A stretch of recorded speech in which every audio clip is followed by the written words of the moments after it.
For the first time in 2015, Art Briles leads his team into MCLEAN Stadium. They call it the Bear Walk. However, walking, not a requirement for this team. It is a beautiful evening on the Brazos River here in Waco, where temperatures are in the upper 70s and where this jewel sits. And where back-to-back Big 12 champions have never lost. The Baylor line, one of the great traditions in college football, is the class of 2019 out there to welcome this team onto the field at MCLEAN Stadium, where tonight the number 4 team in the nation, the Baylor Bears, welcome the Lamar Cardinals for the first home game of what these fans hope will be a national championship season. Along with former NFL linebacker Ben Lieber, I am Brendan Burke. Well, this Baylor offense has led the nation in back-to-back seasons. Last week, 723 more yards. Ben, I think we're getting an idea of what this offense is capable of. This offense is unbelievable, led by 3 dynamic wide receivers, and they produce against everybody. Last year against Michigan State, 41 points. TCU, 61 points. They do it against average defenses. They do it against great defenses. But to me, the real story for this year, if they want to be a championship-level team, their defense has to step up. No more shootouts. They have to step up and dominate teams when they need to dominate. Don't rely on the offense to score more points. While Baylor's defense wasn't impressive last week against SMU, they were missing 2 big pieces. They get them both back, and none bigger than the big man, Sean Oakman. Yeah, Sean Oakman, everybody knows he's the most intimidating guy in college football. I get all that. But he brings a passion and an energy to this team, and they sorely lacked it last week. They need more discipline out of him. Quarterback got out on the edge too much against SMU. Hopefully he can come out with his presence and shut down the running game for Lamar. Baylor's defense will no doubt be looking to make a statement against Lamar, and the offense will be on full display here in the home opener against Lamar for the number 4 team in the land, the Baylor Bears. We're closing in on kickoff here in Waco. It's coming your way next.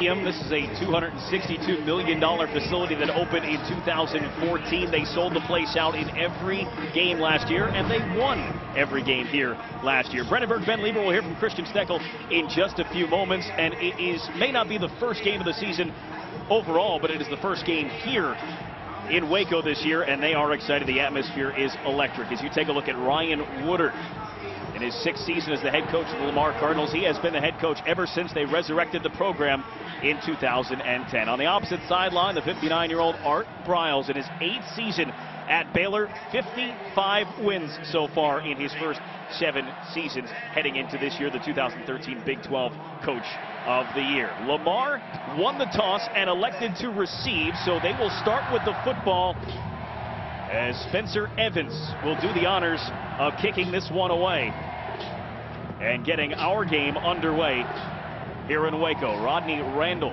is back to receive for Lamar.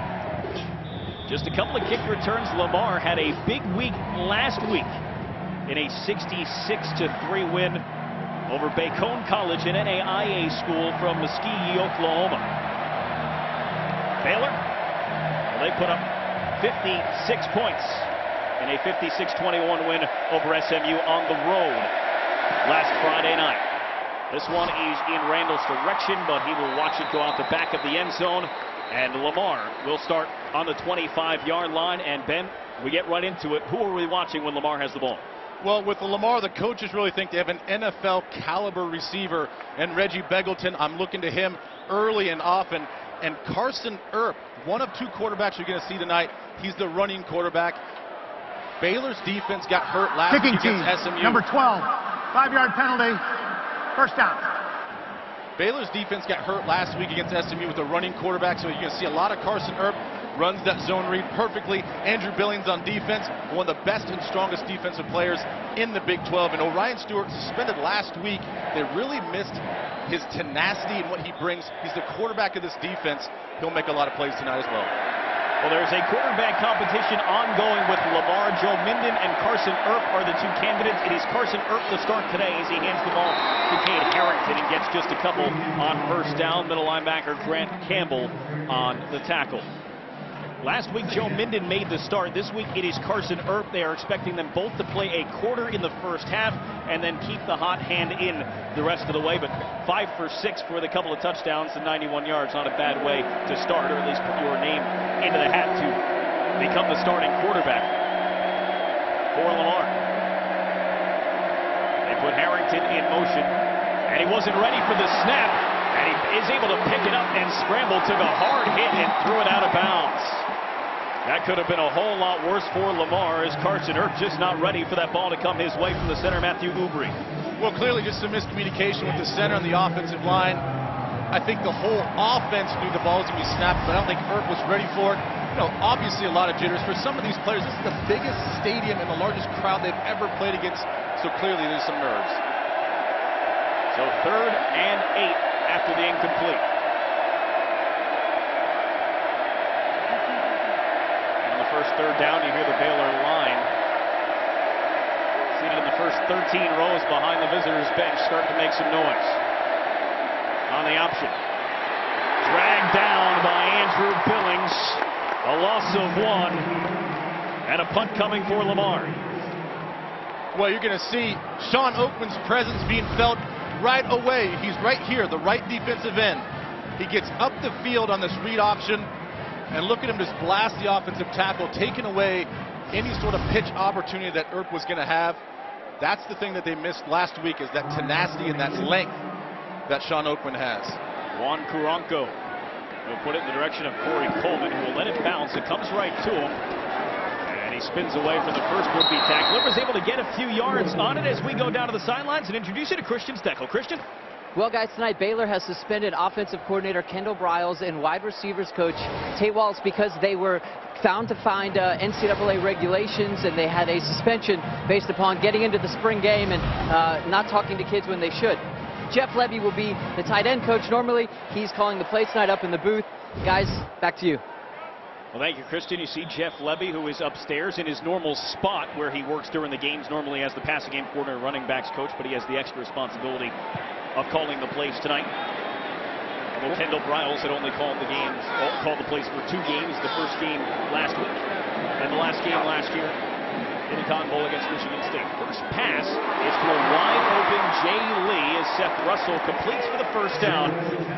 A 14-yard gain on the very first play for this Baylor offense. And right away, what does Jeff Levy do? He sticks big number 80, Laquan McGowan, the 410-pound tight end in the backfield, kind of threw everybody off on defense. 3 receivers lined up on the top, and they blow this one dead.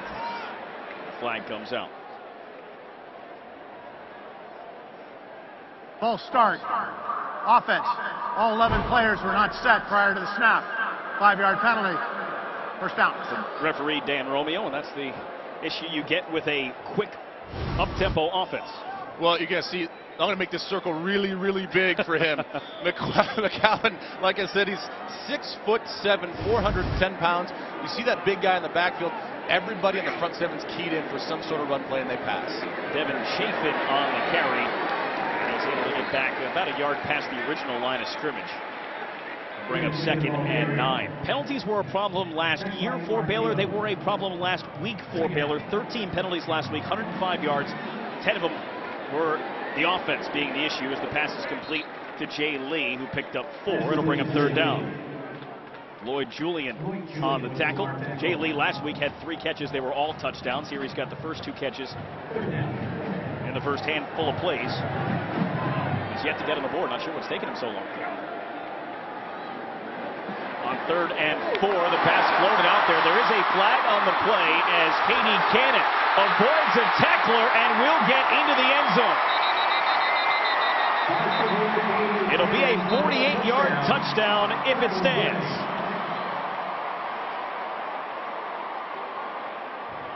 The flag is back at the 43-yard line. Ineligible receiver downfield. Number 80 was covered up by an outside receiver, making him ineligible. 5-yard penalty. 3rd down. Well, when they bring big number 80 across the field in motion, you'll see him in motion right here. He's going to wiggle over here in motion. You have to step off the line and not cover him up. So right now, when he sets on the line of scrimmage, he's now a covered-up player. He cannot go out for a pass play, and that's what they got him on.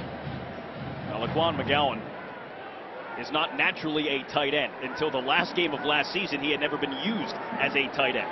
But this year, he is the biggest tight end you can find. Russell with time, and he hits Jay Lee, and he has himself a first down. Lloyd Julian made the tackle, and it has been the Jay Lee show here on the opening possession for Baylor. Well, you can see right away what Craig McGallion, the defensive coordinator for Lamar, doesn't want any big shots over the top, so he's playing a really soft zone to try to keep everything in front. Shock Linwood finds a gap and gets 5 before he's run into by Larry Carroll. Junior transfer from Kilgore College.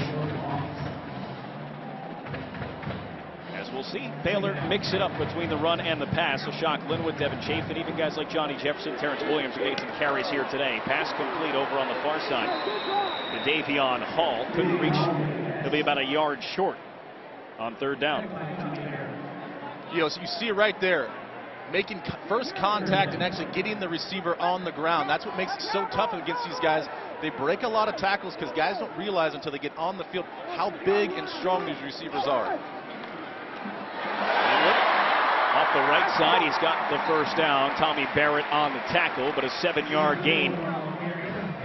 The first team all Big 12 running back from a year ago.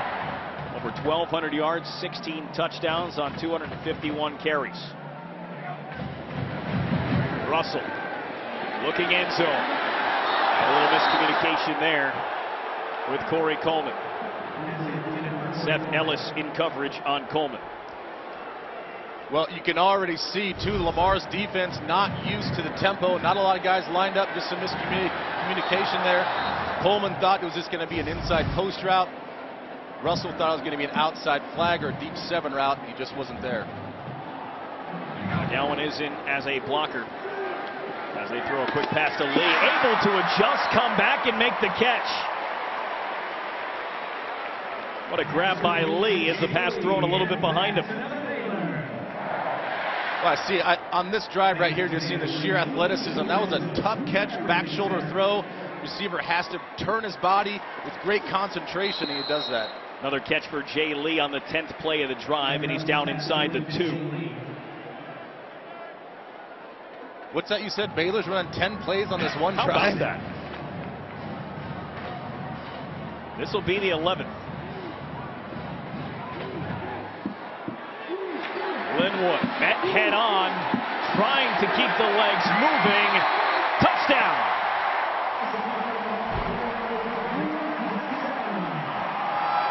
First touchdown of the season for Shock Linwood.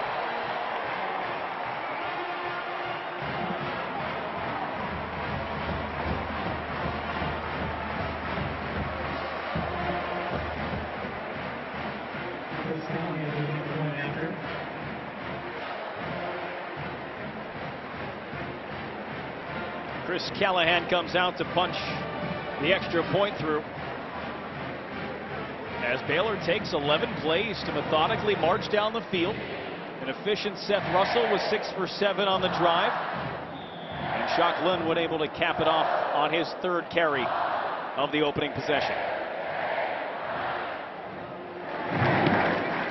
And Callahan has no problem with the extra point. Well, we knew what Baylor's offense was capable of. They went to the air, but didn't necessarily air it out down the field. Short passes, but complete passes. And Baylor comes all the way down the field. Shock Linwood with the touchdown. The Bears have a 7-0 lead after 1 touch of the football. Shock Linwood punched it in at the end, but it was an 11-play, 67-yard drive. And it felt like it took forever watching Baylor. It took 2 minutes and 50 seconds, which is forever when you're talking about this Baylor offense. Well, what if the word used, methodical? That's just not in Baylor's DNA to be methodical. You know, I actually like the approach that Lamar is taking. Deeper zone coverages, keep everything in front, no big plays over the top. Rodney Randall will think better of it from the back of the end zone on the 2nd straight touchback. And another flag on the play. We had one after Baylor's first kickoff, and we have another one here after their 2nd. We'll get to hear from Dan Romeo again. Personal foul. Illegal block below the waist. Receiving team, number 28. Half the distance to goal. First down. Zach Johnson from Lamar will back them up a little bit. Things like that are not going to make Ray Woodard very happy. As the defense for Baylor comes back on the field, so does Sean Oakman, who may have something to prove this week after being suspended for the opening game against SMU. Well, he has something to prove not only this game, but he has something to prove really throughout the whole season. I think there's a lot to be made of just his size and stature at 6'9", 275. Certainly an intimidating, really, really good player, but he needs to refine some skills. If he wants to be a dominating defensive end that wants to be taken high in the NFL draft, he's got to develop some more pass rushing moves and play the run a little bit better. But right now he's got a great foundation to be one heck of an athlete and one heck of a player. Lamar went 3 and out on their first possession. Empty backfield here as Earp fires to the sideline, and that's his running back Cade Harrington out there making the catch. Avion Edwards on the tackle, as Edwards getting the start at linebacker today, replacing Taylor Young, who was out with a sprained shoulder. They say Young could have played, but decided this is a long season. We're going to sit him out here today. Well, and I've played with some of those AC sprains in your shoulders, and they're not easy to play through. And because, let's be honest, this is Lamar, they should beat these guys, that this is a good chance for him to get healthy. 2nd and 7, Harrington to the outside. He gets run into by Xavier Howard and knocked out of bounds after just a couple of yards. It'll bring up 3rd down. Well, one thing that we need to be tracking throughout this game, and I know Phil Bennett's going to be tracking this, is after last week, they only had a few opportunities to tackle during training camp, and it was evident last week against SMU, a lot of missed tackles. Something he wants to watch these guys. We're going to be simple. We're going to be fundamentally sound. I want to see my guys fly around and make some tackles on first contact. Baylor's defense looked extremely different in the second half than they did in the first half last week, shutting out SMU in the second half as the pass is complete to Michael Handy, who lunges forward, and he picks up the 1st down. First down here for Lamar. And a nice tackle made by Ryan Reed. Well, and this is what I'm talking about. 3-by-1, you're out on an island, there's nobody else, you can't leverage the ball for any other help. You have to make that tackle. It's going to be a bigger gain. It's not a pretty tackle, but he got him down. Carson Earp went 5 for 6 last week. He's transferred in from Navarro Junior College. Lamar coming into the season was left with no quarterbacks on their roster that had ever taken a snap for their school. A 3-man competition as Earp has the ability to run, and he's going to show it off here. He's got one guy to beat to the outside, but a nice job by Ryan Reed to knock him out of bounds. Otherwise, he was gone. Picked up 12 on the play. Well, this is the zone read that he's so good at. Watch it, Grant Campbell, the linebacker. He's got to be responsible to be outside. See, all the gaps inside are taken. Grant has to realize when he's got that slanting defensive line, there's no gaps inside for him. He has to get outside. That's a problem for them for last week against SMU. Earp to pass on 1st down. Slings it over to an open DeAndre Jennings, and Jennings is wrestled out of bounds by Terrell Burt. But another 1st down after 11 yards. Carson Earp is the more mobile of the two passers. We'll see Joe Minden in the 2nd quarter, but Earp, he's looked pretty good. And a mobile passer, Ben, in a game like this where you would expect some pressure on the quarterback from Baylor, that may be his best attribute when it comes to this game.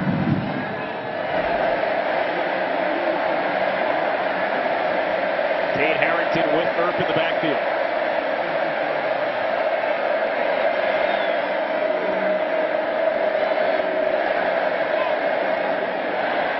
He'll keep it. And he's got a huge hole up the middle. Earp tracked down from behind. He's inside the 30. Orion Stewart with a touchdown-saving tackle. Well, once again, it's everybody on the back side of this defense. Here's the zone read. Everybody's going to be flowing this way. You have to have somebody backside. Jamal Palmer, number 92, the left defensive end. Your leverage is outside, so stay outside. Don't get nosy. Your responsibility is outside.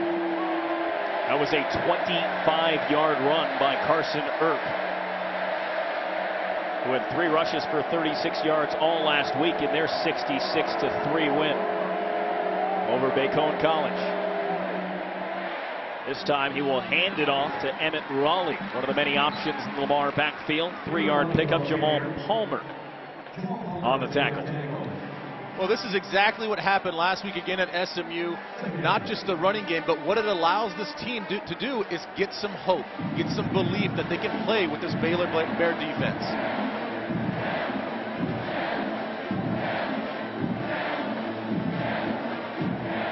Lamar University's out of the Southland Conference. They have a huge game next week against Sam Houston State for their season. They feel like their preparation and game against Baylor here today will do them wonders for that game. Earp on the rollout, pumps twice, and then feeds one through. A nice grab by Jace Nelson over near the sideline. First down after a 13-yard gain. That to me was an impressive play because we talked about Carson just running the football. That's what he's really good at. But they call sprint action out to the right, get some extra blockers, get away from this aggressive defensive line, and he delivers a strike and was accurate on the run. This is the 9th play of the drive for Lamar, who has come right back down the field, answering Baylor's touchdown drive. And now have 1st and 10 from the Baylor 12. The handoff goes to Harrington, and he has a tough time just getting back to the line of scrimmage. Big Andrew Billings was there to make the tackle. He has now posted at least 1 tackle in all 26 games of his career. Well, this is a little bit on talk out of both sides of my mouth. Is sometimes to stop this running game, you just have to penetrate, but you have to do it with a little bit of tempo so you don't cause some creases. And that time, the whole defensive front collectively is going to shoot the gaps and get upfield, cause the running back to stutter his feet, get a tackle for loss. So if they can keep doing that without causing some extra gaps, they'll be successful against the zone read. Earp on 2nd and 9, hands it off, and Cade Harrington has scored for Lamar.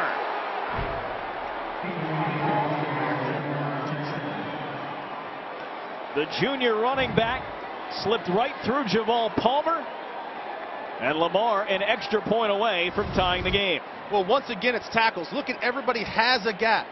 Stay in your gap. Responsibilities are drawn up.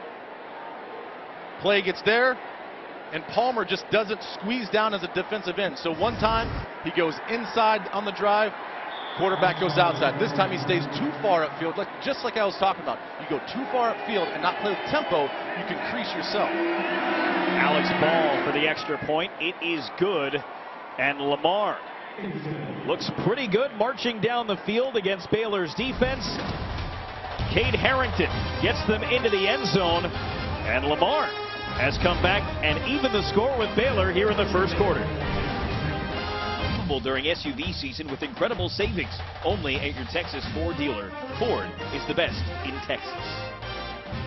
It's not bad when you start a pep rally at your school and you wind up with a Brad Paisley concert, part of the university's annual Traditions Rally, but a free concert of the first 10,000 students in attendance for Brad Paisley on his Country Nation College Tour. Not a bad night. 10,000. 10,000. And then they capped it. Free well, concert. And then we saw that picture about 2 hours before, and it was packed 2 hours before the concert. How about the drive from Lamar? 10 plays, 87 yards. You see that it took 5 minutes and 14 seconds. Carson Earp went 4 for 4 for 32 yards, also rushed the ball for 37 yards on that drive alone. Their game plan is working out perfectly. Defensively, they wanted Baylor to earn every single yard. Deeper zones, throw the ball in front. Offensively, they wanted to slow it down, run the football. So far, Lamar is doing everything right. Ishmael Zamora is going to take it out after he dropped it, and he only gets to the 10-yard line. Zach Johnson on the tackle on a sloppy play from the Baylor return game, and Ishmael Zamora. Not sure if he thought that he had to take it out as he dropped it right along the goal line. So poor field position for Baylor. When we come back, we'll see if the offense can restore the energy to MCLEAN Stadium here in Waco.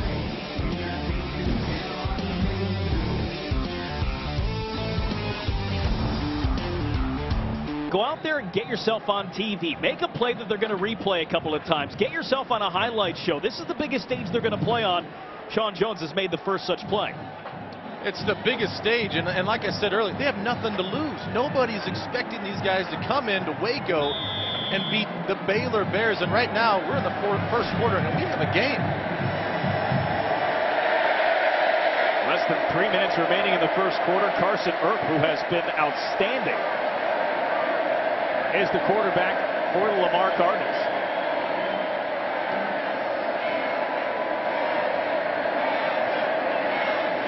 And a bad snap. He's able to pick it up, wants to throw, and he just drove this one way over everybody's head.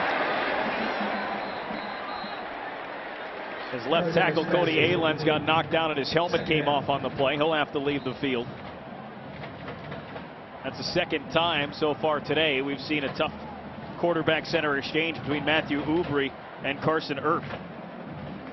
Well, and it was at least smart by Earp just get rid of the football. Don't try to make something out of nothing. Don't try to be a hero. You're in this football game right now. Just play another down.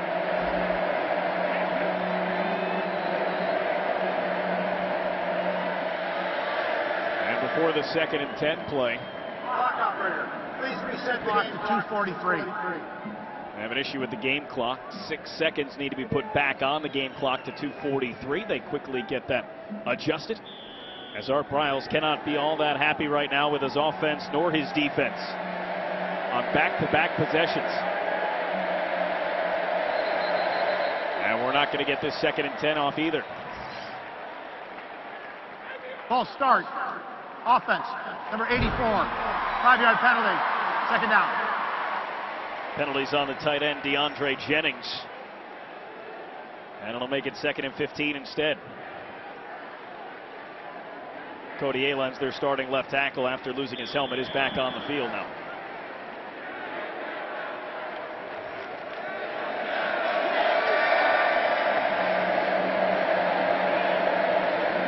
Earp on the move. As an open receiver, and the catch is made. 7-yard pickup for Devin Brown. Could have been more had the pass been a little bit more towards his chest than his feet. That's a long throw out there from the left hash all the way out to the number 1 receiver on the numbers. I'm sure he'd want that one back because he had some room for Brown to run.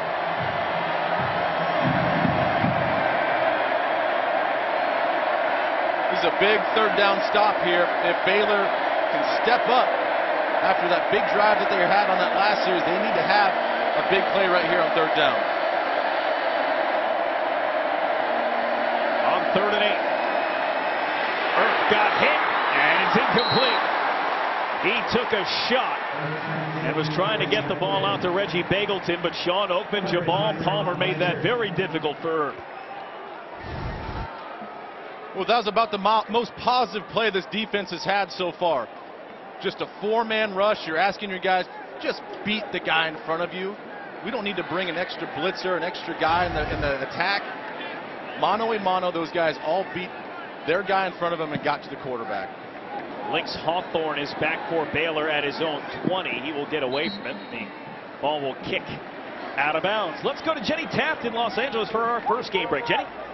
Brendan, thanks so much. An upset in the SEC. Number 18, Arkansas, trailing Toledo with 1 second to play. Brandon Allen, he scrambles, can't find anyone. Toledo pulls off the upset, 16-12 in Arkansas. Brendan, Ben, back to you guys. Thank you, Jenny. Wow, here unbelievable. in Waco, we've got ourselves a football game. And there's a lot of people that thought that Arkansas was a team that was going to turn that corner in the SEC and really make some noise. It's a devastating loss to Toledo for Arkansas. How about the SEC having Auburn narrowly escape in overtime today against an FCS opponent? Heads are being turned here today.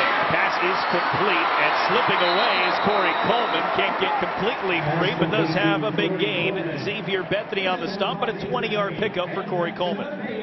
Well, now we might see this Baylor offense start to open things up.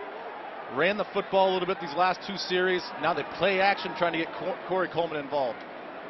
Russell, Jay Lee, another grab, another first down.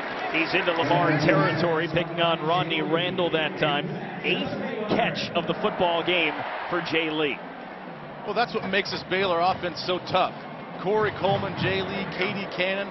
You just don't have enough skill guys on defense to match up with them. Taking a shot down the sideline. Touchdown, Baylor!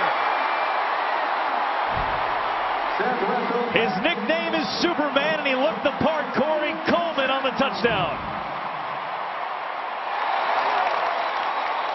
I am literally in awe right now. That pass was so on the money from the right hash all the way across the field with the speed of Corey Coleman. You can't deliver a better ball. That was a great catch, but my goodness, was that just a very, very beautiful play. I can't get over how pretty that pass was. Ray Woodard, the head coach for Lamar, is out onto the field talking to the officials. I think he's at least wanting it entertained that they look at it again, but that was a catch. As we've taken a couple looks at it here, that's the 10th career touchdown reception of Corey Coleman of 30-plus yards. Take another look at the diving grab by Coleman. He got that arm underneath him. Yeah, I think he got the left arm underneath. Had he not and the ball hit the ground, if the ball causes it to move a little bit, then maybe you have a case, but I think this is going to be a touchdown. And it is.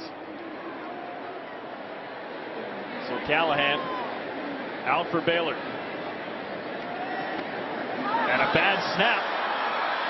And trying to make something out of it was the holder, Cole Edmiston, but they're going to cost themselves a point there. Not the greatest snap by Jimmy Landis. And so Baylor's lead is just 6 after the touchdown between Seth Russell and Corey Coleman. I wouldn't mind watching this one a few more times. Well, they get man-to-man up top. They decide to man everybody up, and you just see the 6'3", 220-pound junior and Seth Russell just deliver that football. And again, a lot of distance, a lot of accuracy, and a lot of touch. Just think about how he's got to calculate that speed of Corey Coleman going down the sidelines, and delivers it exactly where he needs to. So here we are. We're going to see the matchup right there, man-to-man. Across the field, you get a safety sitting in the middle of the field, and it's just straight speed. Here's a 4.38 guy, and I don't care who you are as a corner. If you don't get a little bit of bump, disrupt that route a little bit at 4.38, he's going to win that matchup every time. And again, Seth Russell delivering just a perfect ball to Corey Coleman. That's one of the things that the Lamar coaching staff talked about to us. The hardest thing to prepare for with Baylor is their speed. They don't have anyone on the scout team that runs a 4.25. Rodney Randall, he runs pretty well. His speed gets him across the 30 out to the 33-yard line. His tackle was made by Tayon Sells, a 32-yard return by the true freshman Rodney Randall, whose speed got the coach's attention, and he worked himself into the 2 deep and is their main returner. Well, you said it earlier. This is one of the challenges that Lamar had during practice. How do we match the speed of Baylor on scout team? We don't have enough guys. We have a few fast guys here and there, but nobody can compare with the track athletes that they have at the receiver position. Defensively, how do you match up with the size and the strength of this Baylor defensive line? You just can't do it. So these guys have done a really nice job of settling into this football game and matching athleticism when they didn't get that in practice.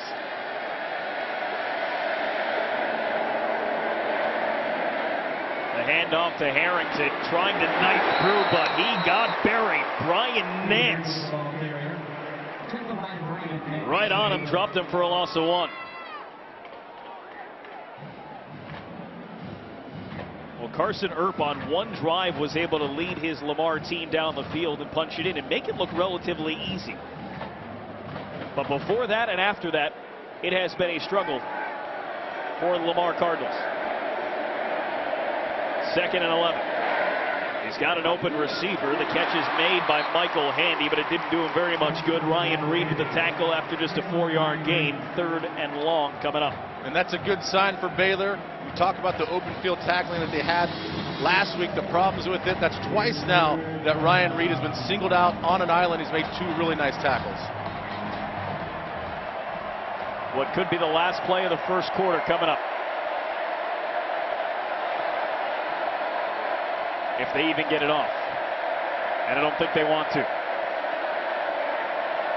With Baylor, sometimes your best defense is to keep the ball out of the hands of their offense, and why not let a few more seconds run off, and that'll be the end of our first quarter here. Lamar hanging with Baylor for the moment.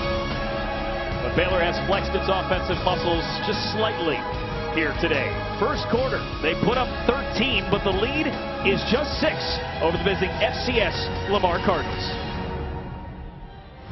Fourth team in the country, Baylor up 13-7 over Lamar as we take a look at the stats for the first quarter, and the score might be the most surprising one, but there's the rest of them.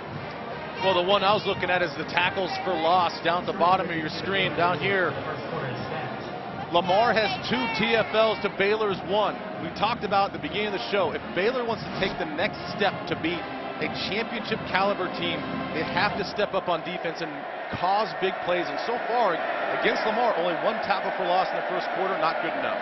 Second quarter will start with a 3rd and 7 for Carson Earp and the Lamar offense. But they're going to run out of time. Delay of game. How do you do that? Delay of game. Offense. Number 11. 5-yard penalty. 3rd down.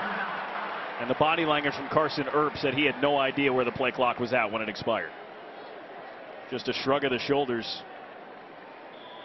I wonder if it's one of those location things as he switches the side of the field. He did not locate the play clock and therefore didn't know how urgent he had to be, but you don't need to see that coming out of a break. So instead of 3rd and 7, it is 3rd and 12. He's on the move. He's made a couple of nice throws in that position already, but this time he just throws it away. Took a shot from Jamal Palmer as well, and Lamar will be forced to punt. Well, you're going to see this speed again by Baylor's defense. Jamal Palmer, I don't think gets enough credit. We talk about Andrew Billings and Sean Oakman, Bo Blackshear being a very consistent player. But Jamal Palmer, a violent player, plays with a nice motor. You see it right there as he gets to the edge and gets a quarterback hit. It's the 3rd 3-and-out for Lamar, who have gone 3-and-out on every drive except for the one they scored a touchdown on. Lynx Hawthorne with a fair catch on the tips of his fingers and then a little bit of contact afterwards, but they deemed it incidental and no flag was thrown. Brett Nicholson was the one there to wrap him up after the fair catch. Well, we're going to get a look at the wide receiving combo. Corey Coleman, Katie Cannon. The only team that's returning 2 1,000-yard receivers, the Baylor Bears. And they've got other options as well. Tonight, Jay Lee's been the #1 option, but these 2 guys are special players. Oh, they're special. I think everybody around this area, and even nationally, Katie Cannon coming out of high school as an All-American. They're hoping that he could transition that into the college level, and he has. I think the best thing about it is that the coaches understand that KD lives with Corey Coleman. Russell just put the ball on the ground and Lamar jumps all over it. It'll be a question of whether or not he was down. They've ruled it Lamar football. As he was rotating onto his back in the air, the ball came free. Rolling on the field was a fumble recovered by Lamar. And it was the linebacker Logan Moss who got a piece of the Baylor quarterback, and then it was picked up by Omar Tebow. Well, it's one of the few pure dropbacks that we saw, asking the offensive line to protect a little bit longer, and you see Logan Moss blitzing around the offensive right side, gets his hand in there, knocks it out, and big Omar Tebow, we talked about him, big explosive defensive tackle with the recovery, and now Lamar, change of field possession, get a turnover. It's great stuff if you're a Lamar Cardinal. It is the second quarter, so Joe Minden's in the game. His first pass of the game is nearly picked off. Xavier Howard nearly had it. Brendan Langley had to turn into the defensive back there and knock it away from Howard. Well, as a defensive player, we were always told after a turnover, expect the big play. Expect them to take a shot, and they did exactly that. They brought in Minden, who's more the pocket passer, to try to deliver a strike down the field. Again, this is an ongoing quarterback competition for the Lamar Cardinals. Earp played the first quarter. Minden will play the second. The third is to be determined. They hand it off to Cade Harrington to the 20. And a first down before Trayvon Blanchard made the tackle. 16-yard pickup. Well, we keep seeing these creases. Watch the defensive end. He has to close down the running lanes. He doesn't. He tried to feather it too much. They crease him up the middle. Right now, this read option has this Baylor defense confused on what their gap responsibilities are supposed to be. It is Minden who got buried by Grant Campbell, ran right into him. Minden is more of the pocket passer, but they said don't sleep on him. He can run better than you think. Yeah, and he has such a grasp of this offense that they're confident in his ability to do that. It's not out of the realm to see him run with the football. He's a transfer from Stephen F. Austin. So the big environment isn't necessarily a shock to him. With SFA, he has played in some of the FBS stadiums, played in Kansas State last year. Minden on the move. Looking to the end zone. Not in, but the pass is complete. Catch made by Reggie Bagleton. They mark him down at the 1. And the thing I liked about that pass play was the timing of it. Again, getting their quarterbacks out on the edge. They're so fearful of this defensive line getting penetration. Got him out on the edge, and he threw that football before Bagleton got out of his break. First and goal, all they need is one. Harrington. Touchdown!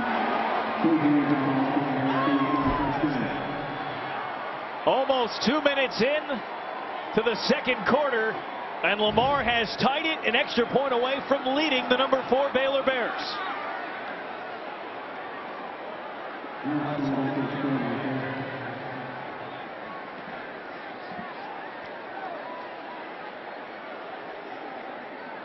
Right now you can just see the shock and awe that's taking place right now on this Baylor sideline.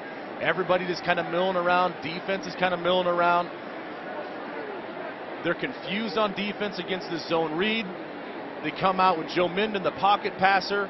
He throws a strike down the field to Bagleton to set up the touchdown. And here we'll take a look at it again. Cade Harrington just finding a crease to the left side. They're trying to see if his right knee was down. It was down, but it looked like the football was across the plane. So we'll take a couple of looks, make sure they get it right. A replay official Bob Wutek. It's in his hands. He says Lamar touchdown. Alex Ball for the extra point. Right down the middle. The Lamar University Cardinals from Beaumont, Texas lead the mighty Baylor Bears 14-13. Seth Russell put it on the ground. Cade Harrington put it in the end zone.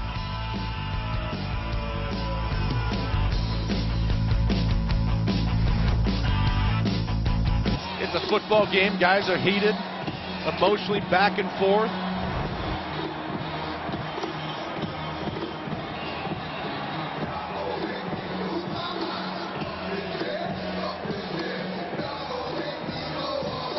Just a little shove there at the end, but this is Devin Chapin.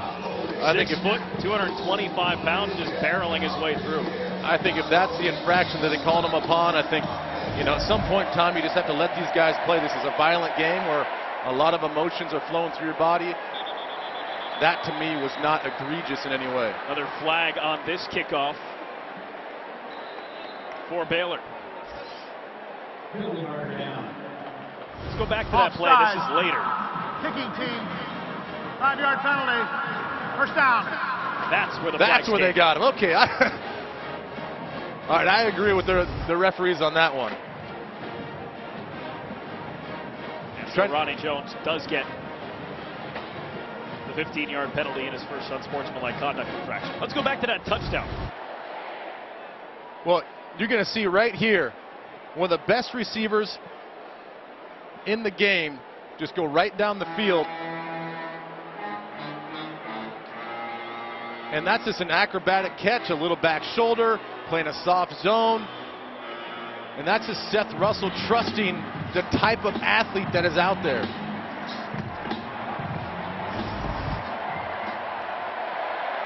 First and 10 from the 30 after the Baylor penalty on the kickoff.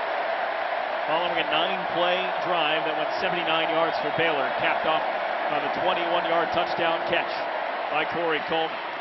Hand off to Cade Harrington, and he gets 5 on first down. And Some more unsportsmanlike conduct penalties going to be handed out. This one's going against Baylor. Looks like Xavier Howard.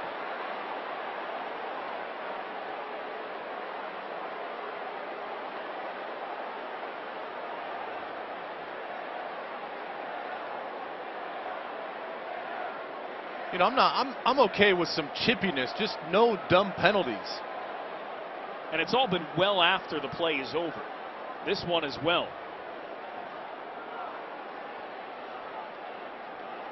There were fouls by both teams.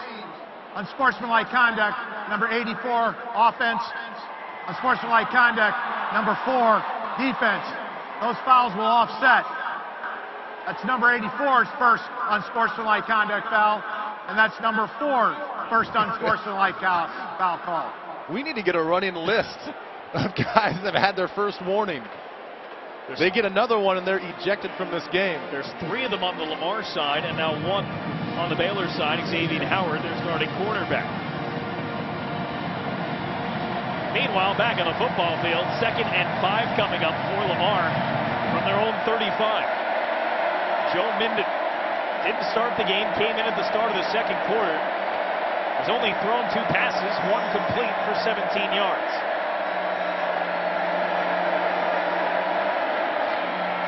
It off to Harrington.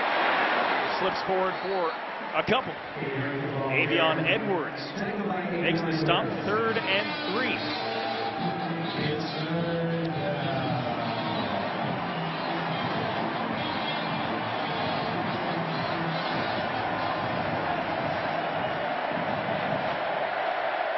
Baylor's been able to stop Lamar on 3 out of 4 third downs. Some confusion right now with Baylor defense. Byron Bonds, number 96, just trying to get lined up. A lot of communication, a lot of guys talking. Lamar's going to take the timeout. Lamar was looking to the sidelines. They couldn't get their play in either, so they elect for the timeout. Big third down coming here for Lamar, not to let momentum get away too much. They're down by 7. The ball on the Bears' 16-yard line. 2nd and 7 coming for Joe Minden and the Lamar Cardinals. In just their 6th season of a resurrected program. 0-5 against the FBS so far. Minden to the end zone. They're going to mark him just shy. Complete down to the half-yard line to Reggie Bagleton. And it's Bagleton who set up the last touchdown. They're singled up on the outside, number 2 receiver. There's no deep safety in the middle of the field. He crosses his face. It's a nice throw and a great catch. So now here we are, sudden change, and Lamar is knocking on Baylor's touchdown or end zone right here. From the 1, Harrington was the decoy, and Minden sneaks in. They sold it.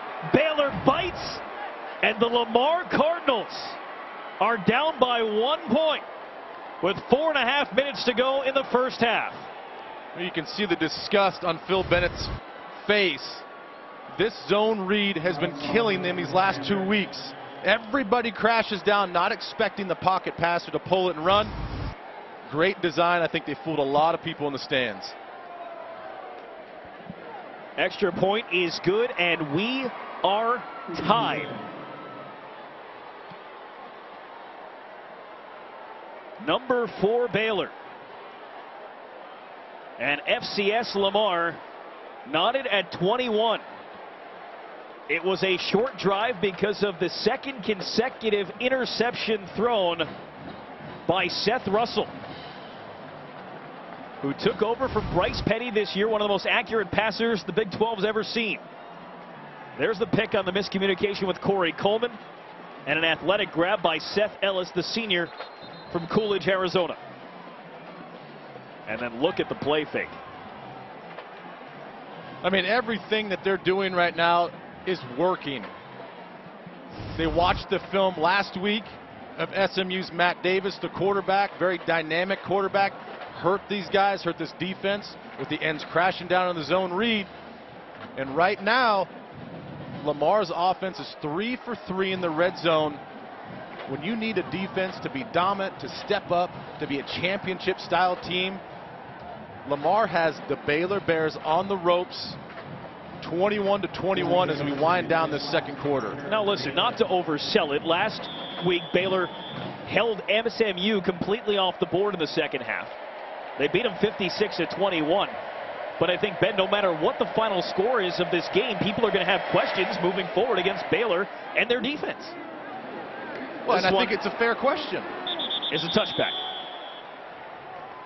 They're legends, icons, and warriors, and starting next month, two of the biggest names in the UFC will face off as coaches as interim featherweight champion Conor McGregor and Uriah Faber join an all-new season of The Ultimate Fighter. The mayhem continues Wednesday only on Fox Sports 1.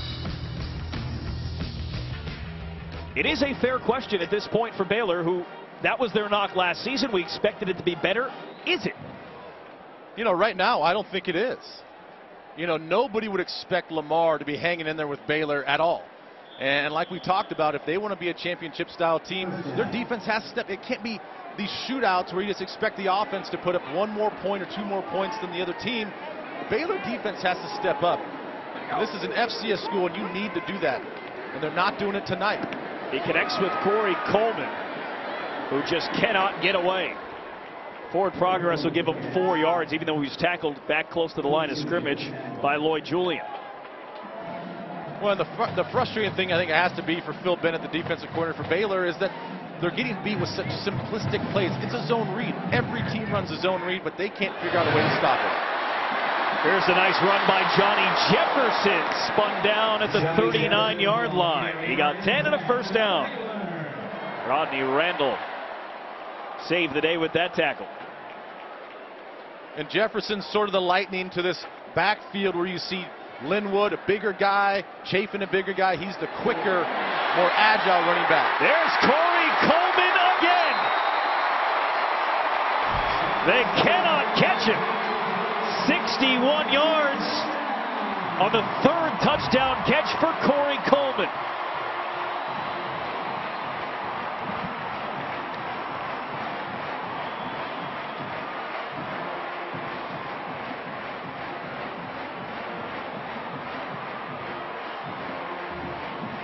I can't say it enough. Corey Coleman is one heck of a receiver and one of the best in college football. And once again, they get the running game going. They soften up this defense. And what they do, they take a shot with one of the fastest guys on the field in man coverage. Chris Callahan for the extra point. It is good. And Baylor's lead is back to 7. It took just 43 seconds. Very few of those seconds. It's clocking Corey Coleman running down the field. Well, once again, you see that 4.38 speed lined up against Seth Ellis, who that last drive, Seth Ellis had a great interception to set up the touchdown. You'll see him down here. Look at all this room that he has to work. He runs just a straight 9 route, a little hop, gets some separation, and you can tell all practice long and all camp, Seth has been working with him because he understands how fast he is and where he needs to lay that ball out. Such ease, such precision when he throws that football. It looks so easy, but that's a tough throw. And perhaps a little confidence back for Seth Russell, who had thrown a couple of interceptions. The numbers may surprise you for Seth Russell in this game. He has only thrown 4 incomplete passes. 2 of them were intercepted. He's 18 of 22 for 286 yards and 3 touchdowns. Corey Coleman now has 5 grabs for 148. And you see the quick strikes for Baylor. 2 drives, less than a minute in this first half. Rodney Randall will have a chance to run it back. He's got a hole. He breaks a tackle, and he gets to the 34-yard line before he's brought down by Tyler James. Let's go to Jenny Taft in Los Angeles for a game break. Jenny? Well, Brendan, a top 10 matchup in East Lansing between number 5 Michigan State and number 7 Oregon. Connor Cook finds senior Aaron Burbridge, who fights his way into the end zone for the 17-yard strike. Michigan State just stuffed Oregon on 4th and goal. Spartans up 14-7. That's going to be a fantastic game as that game plays out. Connor Cook, one of the best quarterbacks in the country. He could do a lot, put himself into Heisman contention with a big game today. And it'll do a lot for trying to measure the Pac-12 against the Big Ten as well. Play clock down to 3. Down to 1. Never got it off. The penalty yardage racking Offense, up. Number 10, 5-yard penalty, first down. You know, with all the miscues and mistakes that Lamar's had, a couple times they've done this. Bunch of penalties, a bunch of kind of dumb penalties on pre-snap. We saw the unsportsmanlike, somewhat okay with some of those aggressive plays, but you're playing in Waco. You can't keep making mistakes and setting your offense back.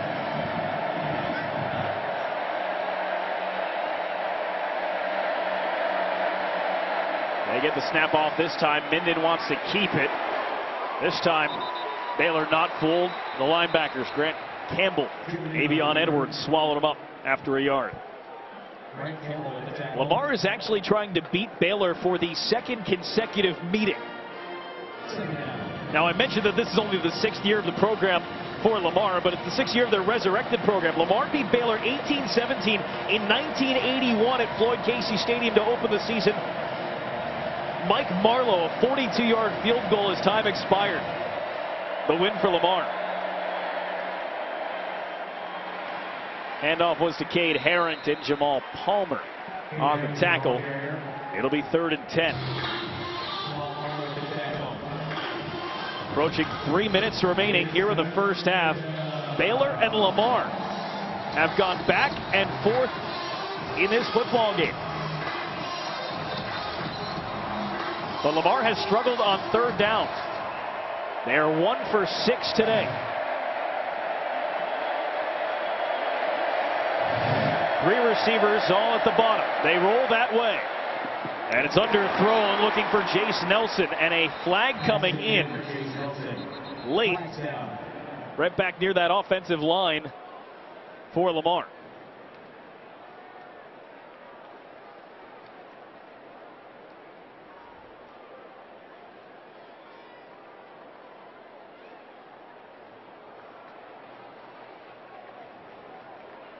And it is going against that offensive line. Personal foul, chop block, offense. Number 50, 78, 15-yard penalty, 3rd down.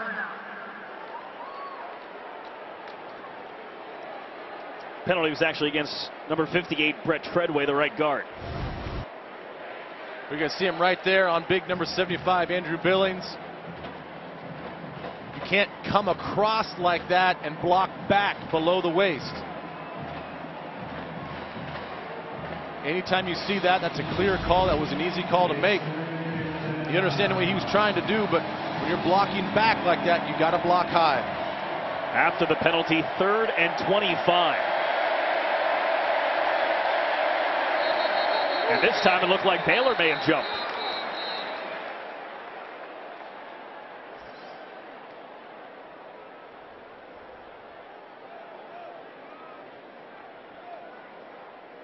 Dan Romeo has been prominently featured in our first half. And a lot of it, again, is going against Lamar.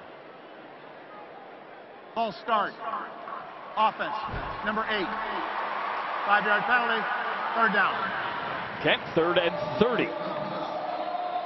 And that time it's the running back. You can't have running backs. There's no urgency as a running back to get off, especially when you know it's going to be a 3rd down. Big passing play, just hold your water. So Lamar putting themselves way back. Expect a screen or something here. Just tried to dump it off, and it nearly got intercepted. Baylor was able to break through it with Sean Oakman applying the pressure on Joe Minden. Well, you can see now why Cade Harrington jumped on that last play, because that play was going to him. He needed to set up. You just see Blackshear grapple and hold on. That's okay. He's behind the line of scrimmage. That's a fine play. Trying to set up that screen pass. You see a lot of that on 3rd long, just trying to pick up some cheap yardage. And now another flag. They lined up for the punt. Intentional grounding. Offense.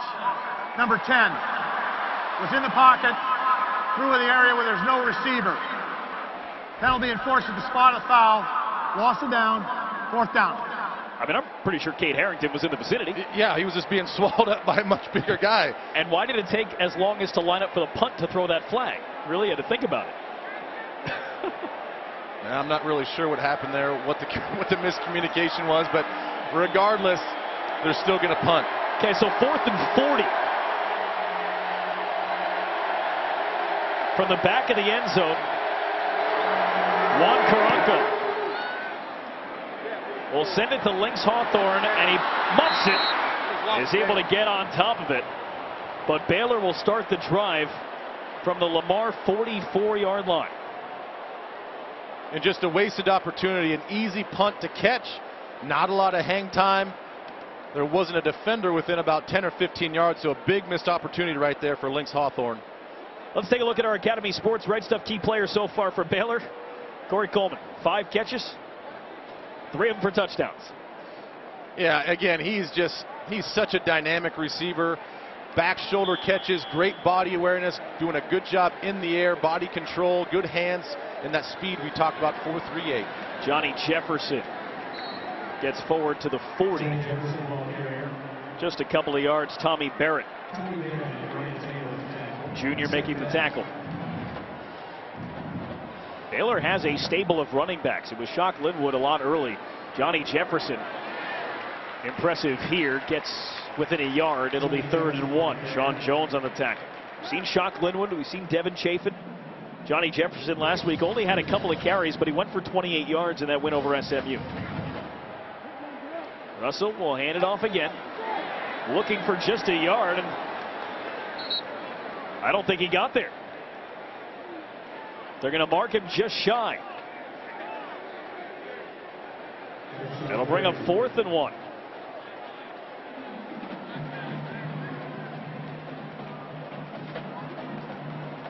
And Baylor's offense doesn't flinch. I think on that play, they were just trying to get off the ball quick and catch him off guard, but I think the offensive linemen weren't even set, didn't get a chance to dig it out either. Devin Chafin, the big heavy back. And there wasn't contact till a couple of yards after the first down. Well, you talked about Johnny Jefferson coming in on that drive. We got an injured player right now, but that's how these guys can hurt you. You got Linwood, Terrence Williams will come in as a redshirt freshman, Devin Chafin, Johnny Jefferson, a whole stable of running backs that are extremely fast, and some of them are very powerful. Injured players, nose tackler Omar Tebow. They asked Art Briles about the luxury of having 3 strong, proven running backs and a mobile quarterback. He quickly corrected the question. Luxury? We may need another word for that. Because he feels it's necessary if you want to win a championship to have 2, 3 options in the backfield, especially to make it through an entire year with the type of offense that they play and the type of defenses they play against. Well, it's the type of offense that they run, and you said it exactly right. They are going to go quick. They're going to get a ton of plays off. They're going to get 80 to 90 snaps a game, and you can't just leave that load on 1 or 2 guys. You have to have 3 or 4 guys, and luckily for them, they have 4 guys that they can pick from. A couple older guys, a couple younger guys. They just hit you with speed, speed, speed all the time. Omar Tebow being helped off the field. He's the nose tackle. He's right in the middle of your screen. You'll see him right there.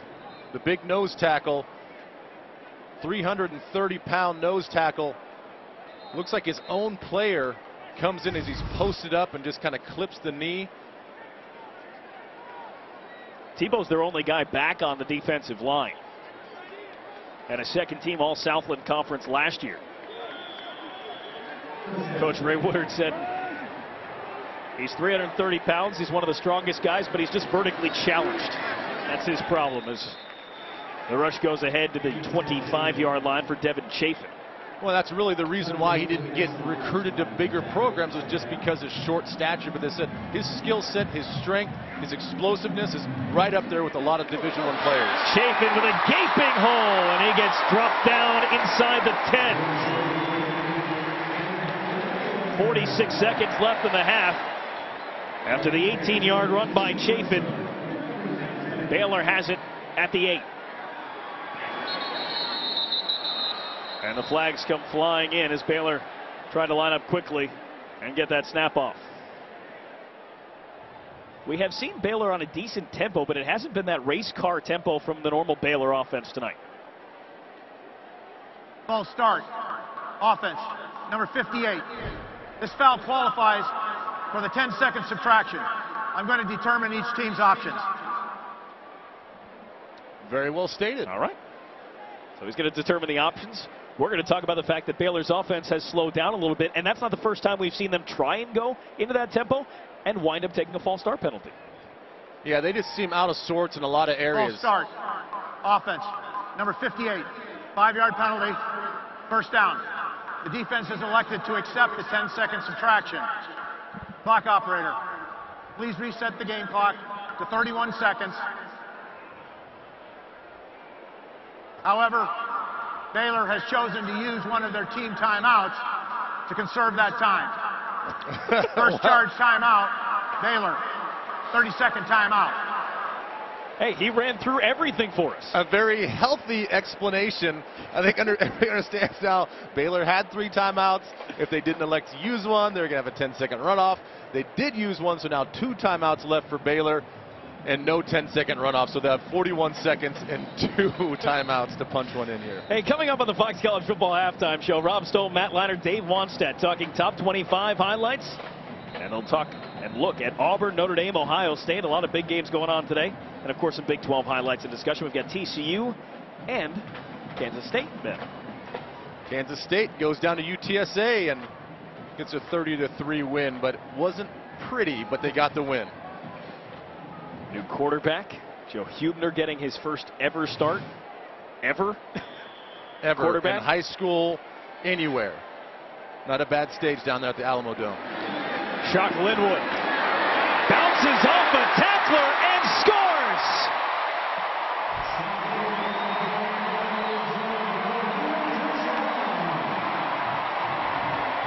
Baylor gets a little breathing room here late in the first half. A 13-yard run by Shock Linwood. We'll take a look at 55 right here. That's the Mike linebacker, Matt Johnson. Has a shot at him. He's clean. Right there. Lamar's done a really good job throughout this whole game of making sure tackles.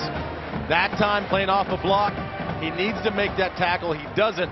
And Linwood, at 5'9", 200 pounds, a smooth, silky runner for being a short in stature guy, punches it in the end zone.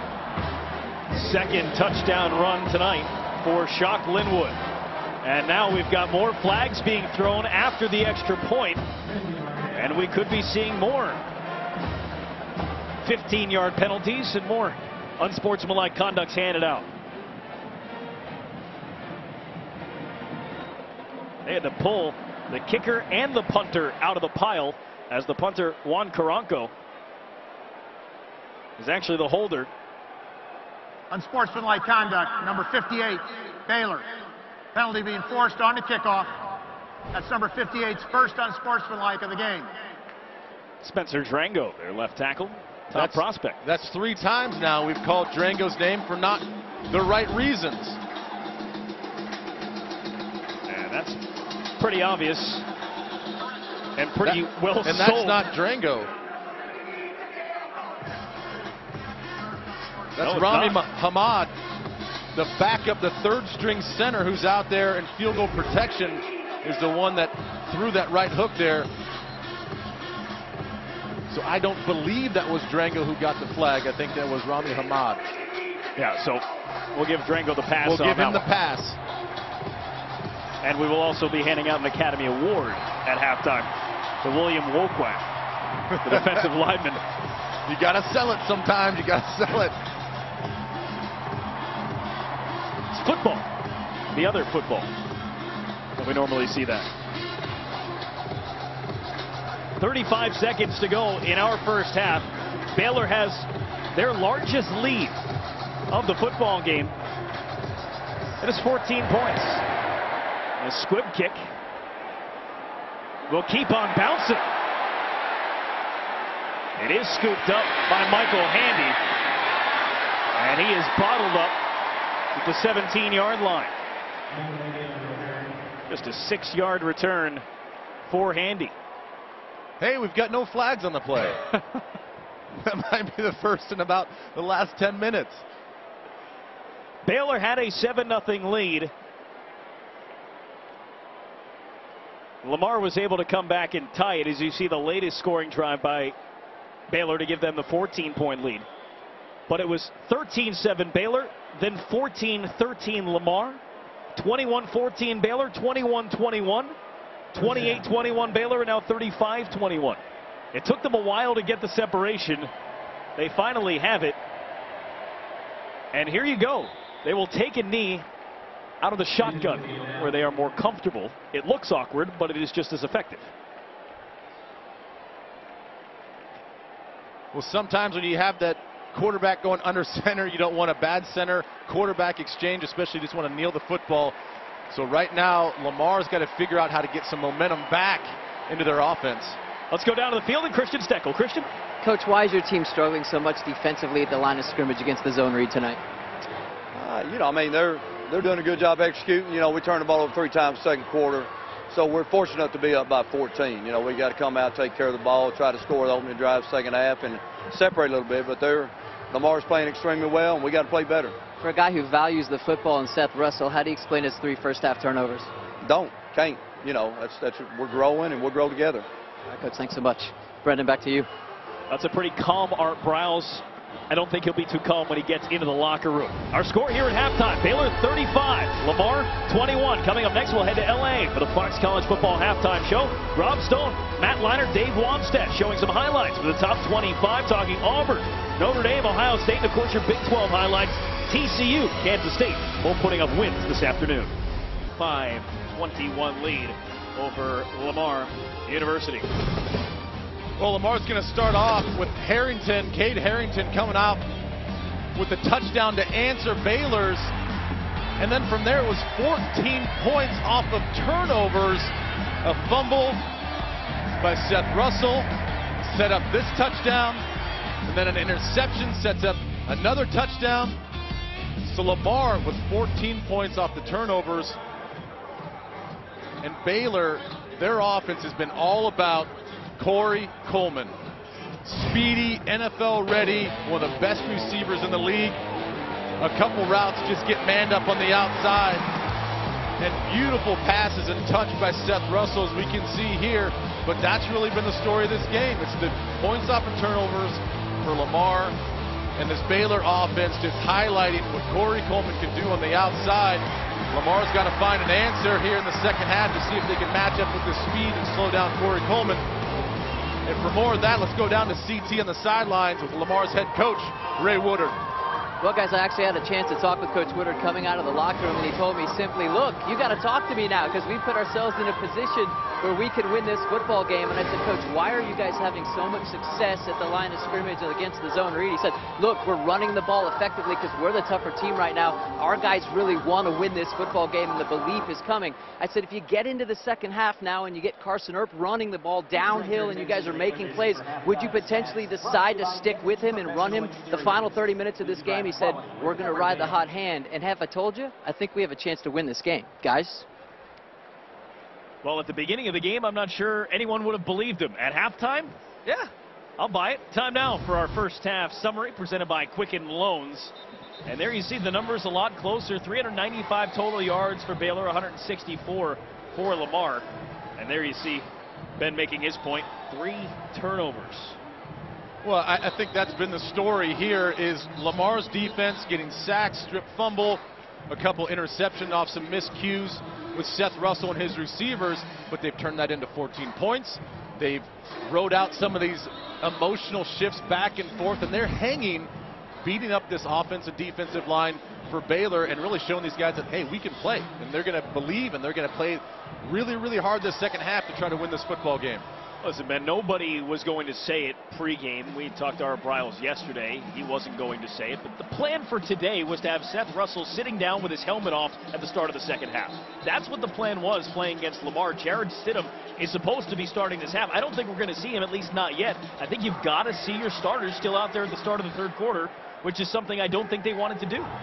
No, I don't think that was the plan. I mean, the plan for Baylor was to play their starters for the first half, blow the doors off these guys and get your backups and reserves to get some game experience. And for Lamar, they want to come out and control the football, run the football on offense. Defensively, just don't have any big plays over the top. They've been a little successful, but for the most part, I don't think anybody expected here in the first half that Lamar to have 21 points and be hanging with these big boys in Waco. Lamar's played an FBS opponent 5 times in the past 6 years. They've lost by at least 40 in 4 of those 5 games. And this one right through the wickets of Ishmael Zamora.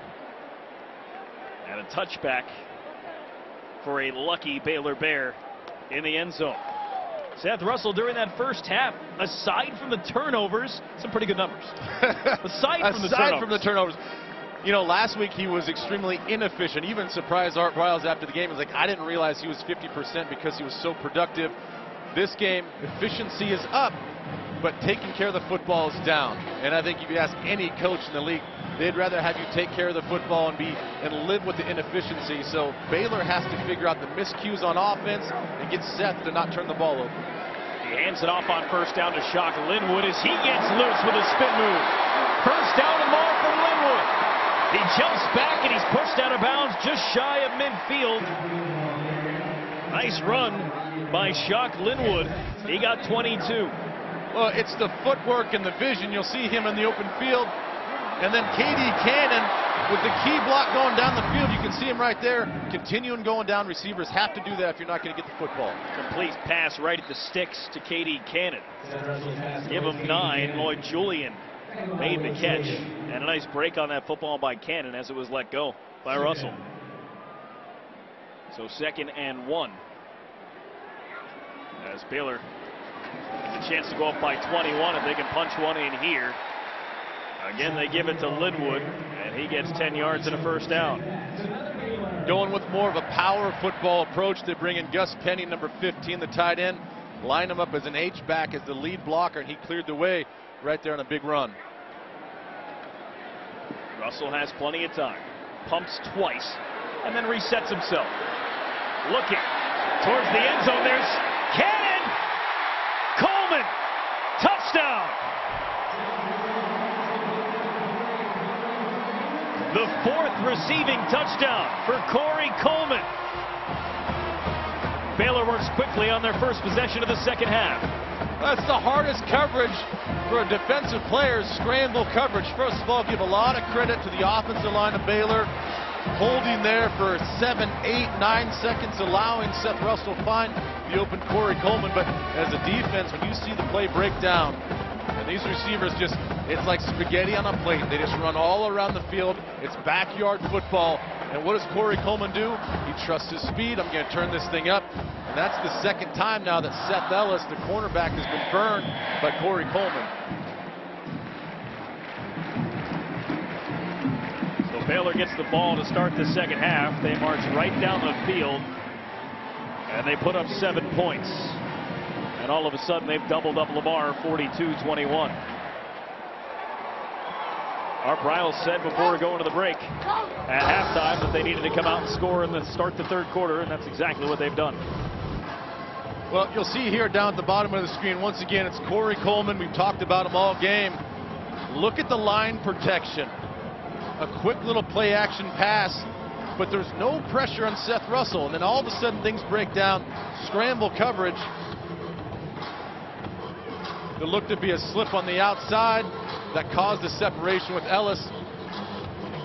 And that's actually Seth Ellis's 3rd blown coverage. And Corey Coleman had 3 touchdowns on Seth Ellis, and that's never good. Never good for your confidence, especially when you're going against one of the best receivers in the game. See Corey Coleman now over 2,000 receiving yards in his career. That's on 110 catches. And tonight, it's on 6 catches, 182 yards, and 4 of those 6 catches have been for touchdowns.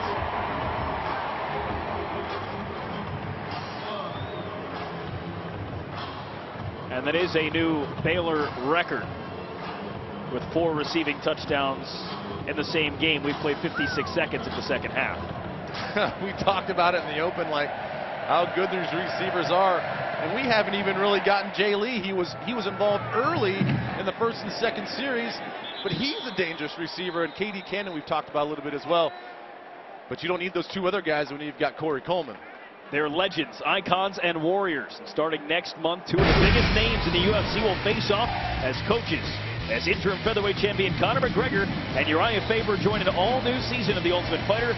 The mayhem continues Wednesday only on Fox Sports 1. So the question was, at the break, which quarterback would we see for the third quarter for Lamar? Carson Earp started the game. He looked strong, 6 of 10, 42 yards. Joe Minden came in, played the second quarter. He went 3 for 5 for 35 through the air. Earp is the more mobile, and it is Carson Earp to start the third quarter. And I think that's the smart play. He started the first quarter. I know that we were going to see Joe Minden come in the second quarter, but I think Carson provided this offense with a little more versatility and flexibility with his ability to run the football. Out of the backfield, Cade Arrington got popped by Chance Waz. Man, you could hear that all the way up here. Chance Waz coming down from the safety position. Take it, listen to this.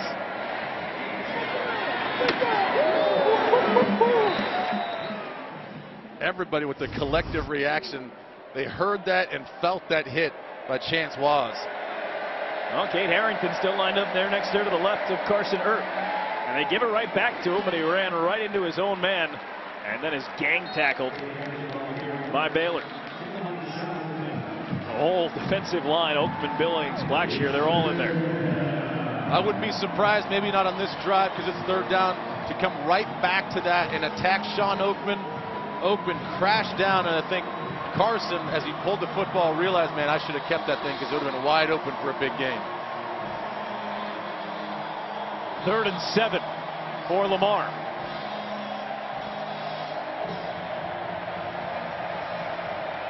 Empty backfield for Carson Earp. Baylor showing blitz. Had to get rid of it in a hurry. The pass is complete, but nowhere to go. Chance Waz, Trayvon Blanchard.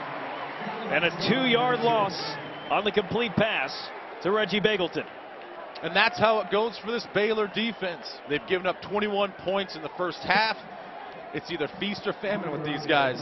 3 scoring drives in the first half, 18 plays, 142 yards. The other 7 drives, 6 3-and-outs. So here we go with the 7th 3-and-out.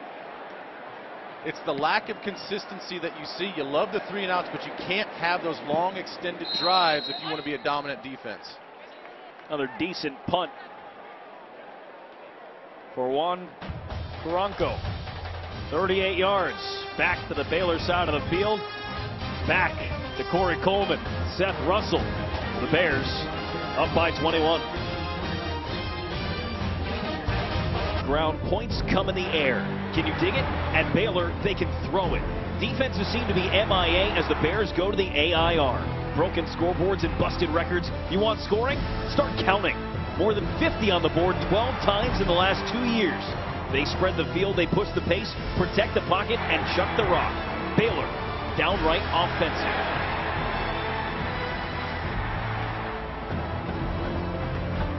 Baylor closing in on 50 again. Opening stages third quarter, they've got 42. They're up by 21. Seth Russell with time. And this one is complete. Ishmael Zamora trying to get away. And he could not. Lawrence Hale finished him. Seth Ellis held on to him. 6-yard pickup for Ishmael Zamora. That's his first catch of the football game. Russell's 21 of 26 for now 331 yards. And he's got another complete pass right at the first down marker for Lynx Hawthorne. And it is a first down after a 5-yard gain. Tommy Barrett, Boyd Julian on the tackle. Well, this is the efficiency that they're looking for. Again, last week only 50% efficiency throwing the football for Seth Russell. Outside of the 3 takeaways or turnovers that he's had, he's been awfully efficient with that short, quick passing game and the deep balls with Corey Coleman. Russell steps up, looking, and it's picked off again. Rodney Randall running it back. Randall to the 40 in Baylor territory. Got He's down to the 25. The third interception by Seth Russell today, and some flags came in at the end of the run. Manasseh Miles is also down on the sideline, being tended to by the training staff. It is a 53-yard return by Rodney Randall, the true freshman.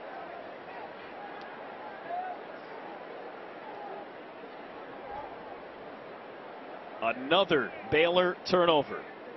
3 picks and a fumble from that man, Seth Russell. Well, I was giving Seth Russell the benefit of the doubt on some of the turnovers. He got a hold on the football. When he gets sacked, he lost that one. I'll put that one on him. But it looked like the 2 other interceptions were just miscommunication with the receivers. Sometimes that happens. This particular play, Rodney Randall just runs the route, and it was a bad and a poor decision for Seth to throw that football on the run as he's rolling to his right. It was a great play by Randall. A nice return, but as we wait, Manasseh Miles goes down on the return. We get flags on the play. Foul. Legal block below the waist. Offense, number 17. That penalty will be added to the end of the run. First down. And it could be Seth Russell when he went to go make the tackle. Went low, takes out Manasseh Miles. So once again, like I was talking, good coverage. He rolls out to his right. This is just a poor decision. You have to be able to see in that situation the tight coverage. Rodney Randall runs the route, and Seth just couldn't get any juice on that football when he was throwing and rolling to his right. And you'll see him come from the right of your screen, going down for the tackle. But he ends up just taking out Manasseh Miles. And that's what the penalty was for, is chopping him down. Manasseh Miles, who goes down as they tend to him now on the sidelines to check that knee. So after the penalty, Lamar will get the ball on the 15-yard line.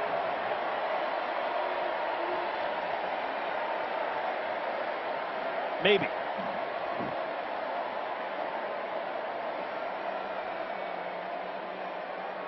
Officials will get together and make sure the penalty is enforced properly.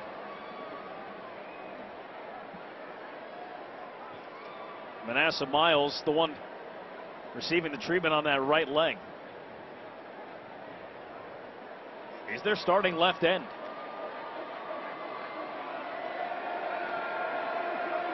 So they've moved the ball up a couple of yards. So instead of the 15, it's the 13. It's the second drive Lamar's had in this game that starts in the red zone. Earp trying to get to the edge, and he was met there by Xavier Howard and Orion Stewart. Just a real headsy play by Stewart to come down and fill right there. They know that the zone read's coming. That's the first time they've gone with that 2 tight end set. And Earp decides to keep that one. And Orion Stewart's there to run the alley and make the nice play. Tackle for loss there for Orion Stewart. Lamar perfect in the red zone. They were 6 for 7 last week in their route over Bacone. Earp to pass. Just out of the reach of Reggie Bagleton. They went looking for their biggest playmaker, and they nearly found him. Well, and it's the same route that they ran earlier in the game, and Bagleton came up with the pass to set him up for a touchdown. This time just a little bit outside. You'll see him just bend it down to the corner. Got the separation. You can see the speed that Bagleton has. Again, the coaches really think that he's an NFL type of receiver they have on their football team.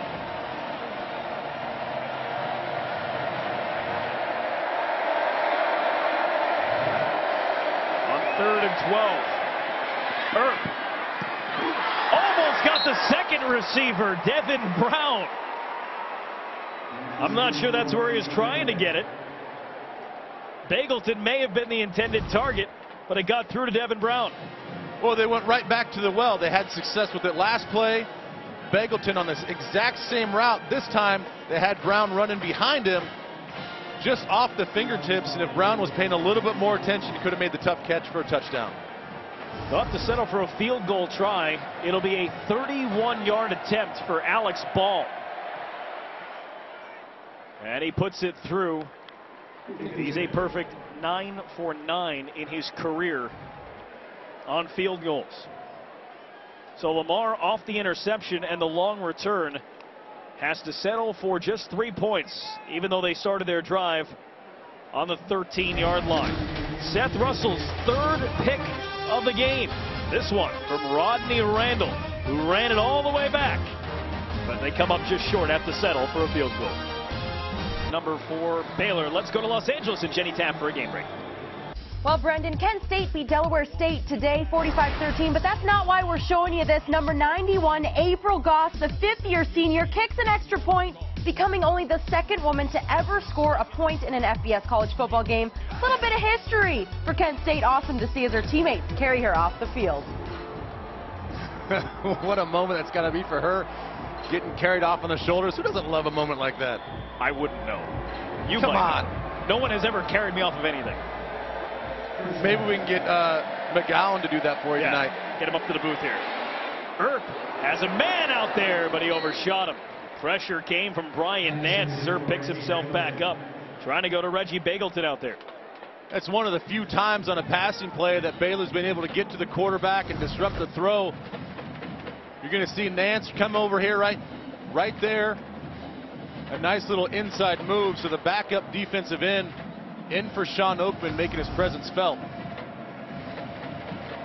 Carson Earp started the game 8 for 11. Now he's thrown 5 consecutive incomplete passes.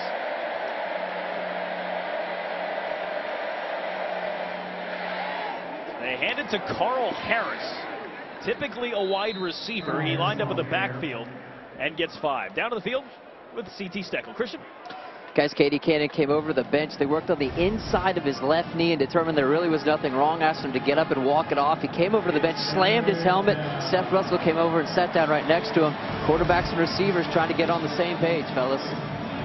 Well, it's great news that Cannon is not severely injured. I mean, it's always weird when you see that leg and that knee kind of wobble like that. Glad to see him back. And Seth Ellis, the cornerback on that play, he was shaken as well. So hopefully he's back in the game on the next possession. This is Carl Harris again getting a first down as he gets out to the 40, a 10-yard carry. Brian Nance makes the tackle as they've gotten to Carl Harris. Not one of their 4 running backs that they used in last week's game, but Harris was a running back last season when Kate Harrington and Emmett Raleigh both went down with injuries. Played well, and they go back to him here. He is a senior, a transfer from Memphis, where he was a running back there as well. Played in 7 games in 2012 with Memphis as a redshirt freshman.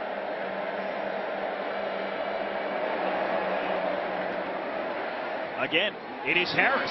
And Harris tripped up by the diving arm of Chance Waz. Otherwise, he was gone, limited to just 13 yards. You'll see the linebackers abandon their gap responsibilities. There's no second level of this defense. They've got this whole defensive front 7 confused by the zone read. They're going to have to figure something out because it's been giving them fits the last 2 weeks. You're going to see it all throughout the Big 12 as they get into their round-robin play. Middle linebackers, edge guys, all have to be on the same page. They're getting gashed right now. 4 wide receivers and the running back Harris, and Harris slips. Right back at the line of scrimmage, his legs just went out from under him. And so after no gain, they'll line it up again. Last week, after giving them 21 points in the first half to SMU, Baylor's defense able to shut it down and shut them out in the second half. They had a very short field that led to a field goal as Bagleton lays out and he grabbed it. Scoops it off the turf, and it's a first down to the 35-yard line. How many times are we going to see Bagleton have to reach out and dive for a football? One of these times we're going to have an opportunity to maybe throw it to him as he's running in stride to see what he can do with the football in his hands. Handoff goes to Kate Harrington. Andrew Billings on the stop, a 2-yard gain. That catch by Bagleton, the 180th of his career. That is 10th all-time in the Southland Conference. Second down. Well, I like, again, the methodical approach going back what they did in the first quarter with Carson Earp calling the plays and running the zone read, short, quick passing. Again, wear out this Baylor defense. They get just as antsy as much as the offense does. They want to get off the field as well. Play clock down to 3. Harrington put it on the ground. Baylor looks like they have it.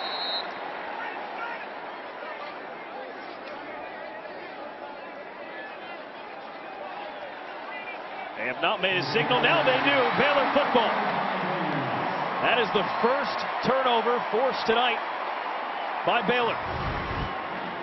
Well, and there it is. That's going to be the 18th straight game that Baylor has at least one takeaway. It's taken them all the way into the late in the third quarter. But I think he just hits it on his own guy. Cody Ahlens, the left tackle.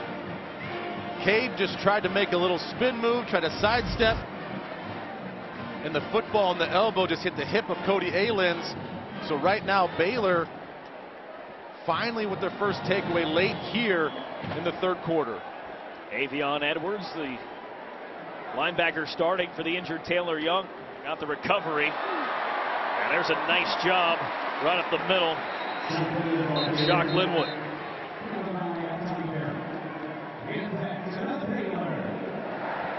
Xavier Bethany's helmet came off on the play, so he needs to leave the field for one. True freshman Davin Jernigan takes his place as they go back to Linwood. What a spin move. Stumbling and rumbling down close to the 35. Seth Ellis finally knocked him down after 19 yards. Boy, is he hard to stop. It's about time this offensive line would mash this defensive line. I would say up to this point, they haven't been exuding their dominance. They're much bigger, more physical guys. We're starting to see that now here late in the third quarter. Carry this time is Johnny Jefferson. And Jefferson stays up. And he's down to the 22-yard line. 15 yards for Jefferson, the redshirt sophomore. Great balance set up by Blake Muir. The left guard came across on the pulling guard and set up that running play, but look at that balance, that control. And look at him put the shoulder down as well. Jefferson gets 9. He ran right over Davin Jernigan.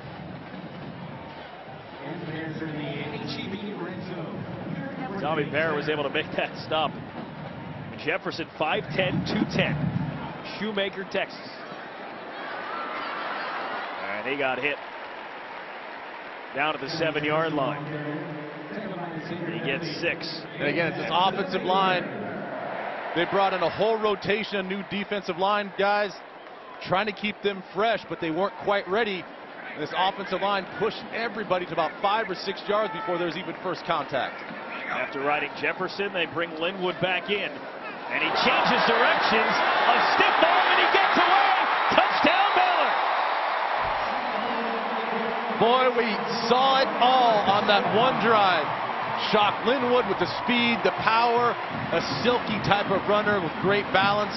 Johnny Jefferson comes into the game. Great energy, hand on the ground, keeping on his feet. And then he cap it off with Linwood once again showing that prowess he has as running back. He can pretty much do everything. That's why he's the starter. He can catch out of the backfield. He can run with power. He can run with speed. You saw there, ran with great balance. Third rushing touchdown today for Shock Linwood, who had 16 of them a year ago. Extra point is good. And Baylor now with a 49-24 lead. That touchdown run, our Delta Faucet touch of the game. Let's take another look. Well, like I said, he can pretty much do everything for this Baylor offense. At 5'9", 200 pounds, he's compact. He runs with power, a good center of gravity. And you can see just using that offhand to shoo away defenders and clear his feet. Just a great job of just being a running back, just showing off that skill and that balance and that vision. It's a great drive by Baylor. How about that? Baylor doesn't attempt one pass on that drive, just let the running backs do it all. And why not when you got Shock Linwood and Johnny Jefferson? We'll see what Linwood's junior year has in store. He set a freshman rushing record, broke RG3's rushing record, 881 yards as a freshman. And then went and set the sophomore rushing record in the school last year, almost 1,300 yards. And now, as a junior, tonight, he's racked up 130 and 3 touchdowns. He had 75 yards in a Week 1 win against SMU on the road. So Baylor 1 point shy of 50.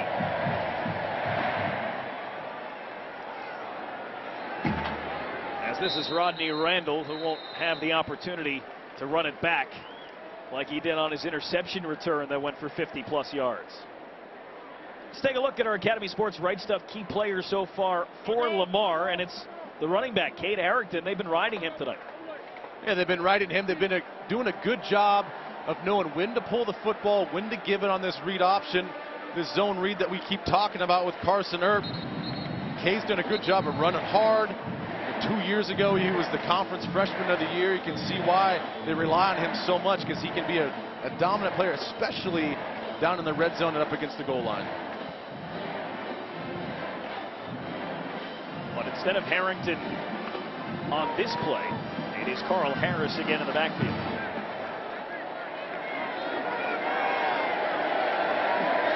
Carson Earp still the quarterback. Harris jams on the brakes. Cannot get away from Bo Blackshear. Local guy from Midway High School here in Waco. And at 6'4", 300 pounds, he just reached out and hauled him down. And it was 48, Trayvon Blanchard, the nickel backer that came in off the edge, setting the edge, making the running back cut back, and good pursuit by Blackshear for the tackle for loss. Blackshear didn't have one last week. He had 9.5 tackles for loss a year ago. All Big 12 honorable mention on that scary good defensive line for Baylor with Oakman, Billings, Blackshear, and Palmer. Earp has a little room, but he's dragged down. Ball came loose there at the end, but Trayvon Blanchard met him and dropped him after just a 4-yard gain. Well, twice now we get to call Blanchard's name and number, set the edge on that first play. They did a good job of coming downhill, running the alley, and making a sure hard tackle, putting now Lamar in 3rd and 8, a little bit more predictable for defense.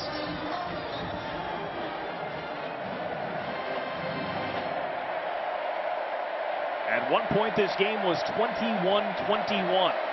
Wasn't that long ago. Just over 4 minutes remaining in the second quarter. That was our score. Lamar looking on 3rd and 8, and they left Bagleton open. First down at the 40-yard line. Got 13 yards. Orion Stewart, Trayvon Blanchard just gave a little too much space. But it's the same go-to play they keep running down in the red zone. It's just a quick little waggle here to the right. Bagleton, lined up as number 2 receiver, just sits down in that soft little zone and finds the sticks.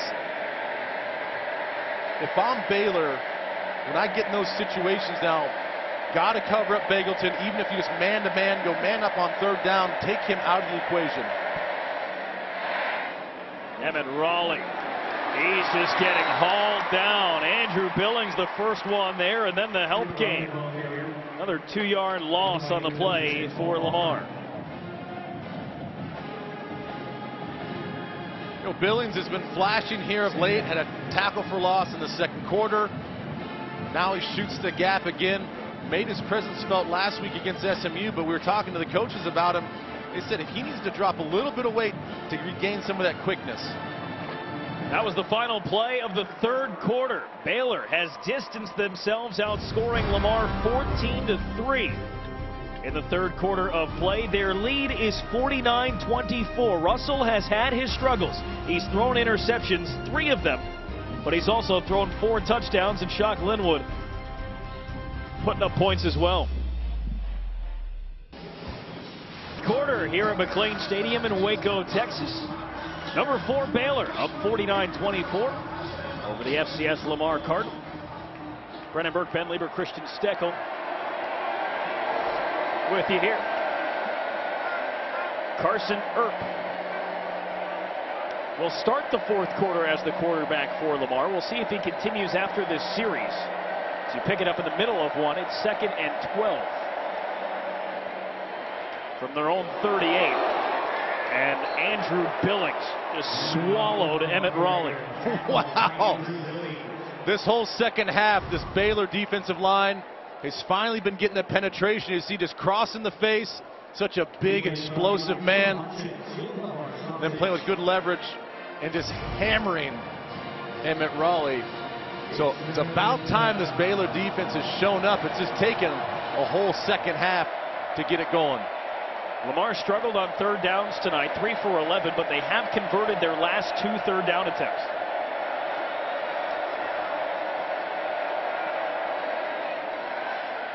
Earp on the move, has to get rid of it. A wobbly pass. It was behind Bagleton. He couldn't adjust. He had a lot of room out there. Trayvon Blanchard got lost. And the pass just couldn't connect with Reggie Bagleton. Sean Oakman forced the quick throw. That's such a tough play as a quarterback when you're scrambling out to your left. You're a right-handed quarterback, and then you get a throw for distance. And then you got big Sean Oakman bearing down on you. So that's a tough play. It's a nice attempt. He's just lucky he didn't get that one picked off. Karanko, the boot, links Hawthorne. Calls for the fair catch in traffic. And he's able to take it at the 26-yard line. Let's check in with Christian Steckel. Christian? Well, guys, the tradition here dating back to 1970 for the freshmen is pretty fun. The Baylor line. Everybody 3,000 strong, ready to storm the field. And guess what? The CT cam was in full effect today. Out of blast, guys. I jumped in there. I haven't done this thing in 15 years. You know, sometimes we hide it. We got to wear the blinders, if you will, as the journalist. But we ran. We had a great time. I didn't know at times if I should stop and help some of the girls up who had already fallen, or if I should just keep charging, so I had to get taken out myself. But we certainly had a good time talking to those kids. One of the things that they told me out there was simple. This is one of the reasons why they come to Baylor to storm the field like that. Guys? That's awesome. I expected some more speed from you. Give me a break. Come on. I was running way past people. I'm pretty fast. 5'3", 5'4", easy, Ben. Easy. Oh, very cool. I love that tradition. And again, that's the freshman class. That's the incoming class of 2019 that gets to go out there and welcome their team onto the field. As Johnny Jefferson says he wasn't down, there were no whistles, and now they come in. Jefferson looked like he landed on a defender. At least he was trying to sell that. I'll mark him down after a 12-yard gain. Well, there was no whistle because the umpire that usually makes that call got knocked over and didn't see it.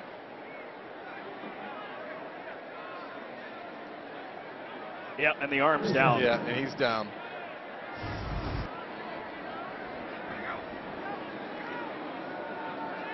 Russell, this time looking for Cannon, and it's too far.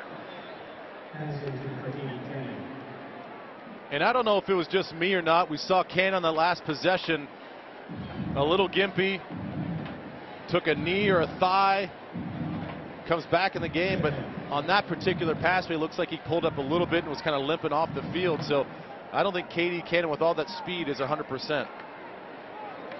This is Terrence Williams, his first carry of the game. And he gets all the way down to the Cardinals' 35, 23 yards on the carry. Ty Alexander on the stop. Well, we talk about Linwood and Chafin and Jefferson. You know, why not have a fourth redshirt freshman that can come in at 215 pounds and have a fresh running back against a worn-down defense? They give it to him again. And he's got himself another Baylor first down. It's now 5 different rushers that have combined for Baylor. They get him over 250 yards on the ground. Bring in Johnny Jefferson. And they look for the big man, Laquan McGowan, and right through his hands. Oh, Seth, more touch, man. You're throwing to a 400-pounder. 6'7", 4'10" tight end. You'll see him come across right to left. He can't throw it that hard, man. A little more touch. We want to see the big man roll. He got a lot of attention for his 18-yard touchdown catch last year in the Cotton Bowl. So his first career catch. Still looking for number 2. I mean, he's a big man. 6'7". I don't think there's anything sweeter than watching a big man score a touchdown. 4'10", size 22 shoe. In high school, they actually had to contact the Phoenix Suns to get a pair of Shaq's shoes for his basketball team. Thrown up in the air, Corey Coleman couldn't come down with it. Seth Ellis was in coverage. They were looking for Coleman's 5th touchdown grab. Take a look at how big Laquan McGowan is standing next to our guy, Christian Steckel, down in the field. Now, CT, he's 6'5". Those arms are bigger than CT's thighs. And if you can imagine, Laquan was a high school place kicker as well. He did everything. I mean, not to mention his size, but he runs a 5'4", 240. He can bench 500 pounds, and when he benched at 225, 37 reps. This is a 36-yard field goal. The first field goal attempt of the season for Baylor and Chris Callahan. And it is good to tack on 3 more and push Baylor over the 50-point mark. 52-24 here in the 4th. College football on Fox Sports is presented by Academy Sports and Outdoors. Right stuff, low price every day. And by Ford. Be unstoppable during SUV season with incredible savings. Only at your Texas Ford dealer. Ford is the best in Texas. Confident Baylor fans streaming back over the Humphrey Bridge to get back to the mainland. Here on the Brazos River. Their team up big, 59-24. The number 4 Baylor Bears up on the Lamar Cardinals. Johnny Jefferson now with 121 yards. It's a career high, and that 46-yard touchdown run also a career high for Jefferson. As Baylor now with 2 rushers over 100 yards. Rodney Randall will take it out from a step in. And he's knocked down to the 15-yard line. To Los Angeles we go, and Jenny Taft. Jenny? Brendan, a huge top 10 matchup. Number 5 Michigan State hosting number 7 Oregon. After the Ducks scored to cut it to 3, the Spartans immediately answer back. LJ Scott, 38-yard touchdown run. East Lansing is alive, and they are loving it. Michigan State up 31-21 in the 4th quarter. Ooh, that's going to set up. I know it's way down the road, like November 8th, but that's the game I think everybody around the country want to see of Ohio State, Michigan State. Michigan State comes out and wins. They've got a long season to play yet, but man, that is going to be a huge game come November 8th.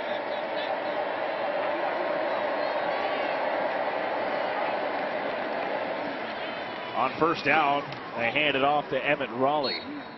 And he gets forward for 3. What it also does, Ben, if Michigan State holds on, and they play close with Ohio State, but can't win. If they hang with the top team in the nation, and that's their only loss, that's a pretty strong resume, too. It's a strong resume, but it goes back to what is the strength of schedule. You look at both teams, they don't really play anybody throughout the whole season. That's why that game's so late in the season is circled, because that's the only true test for either one of them outside of this particular football game with Oregon. So yeah, I think the ACC is down. Let's see how they play out, but I doubt it's possible to get 2 of the Big Ten in the top 4, but we've seen crazier things in college football. That was Tayon Sells in the backfield. Dropping him for a loss, it brings up 3rd and 8. And Emmett Raleigh's in there to the left of Joe Minden. Has to throw, dunks it over the middle to Reggie Bagleton, and a first down as he's knocked out of bounds. Tayon Sells made the play on defense, but a 15-yard pickup for the top receiver for Lamar, who's closing in on 100 yards. That was his 9th catch. And now 88 yards on the evening. You know, I just love these stories when we talk about Reggie Bagleton being NFL ready and all that stuff. He's kind of been the go-to guy, not only tonight, but throughout the course of their seasons and his time there. But he's a former walk-on. He's one of these guys that nobody really gave a chance, comes and walks on, earns a scholarship, now has a degree in engineering coming up. So, you know, I love hearing the stories about these student athletes that believe in themselves and go out and prove it and become one of the best on the field.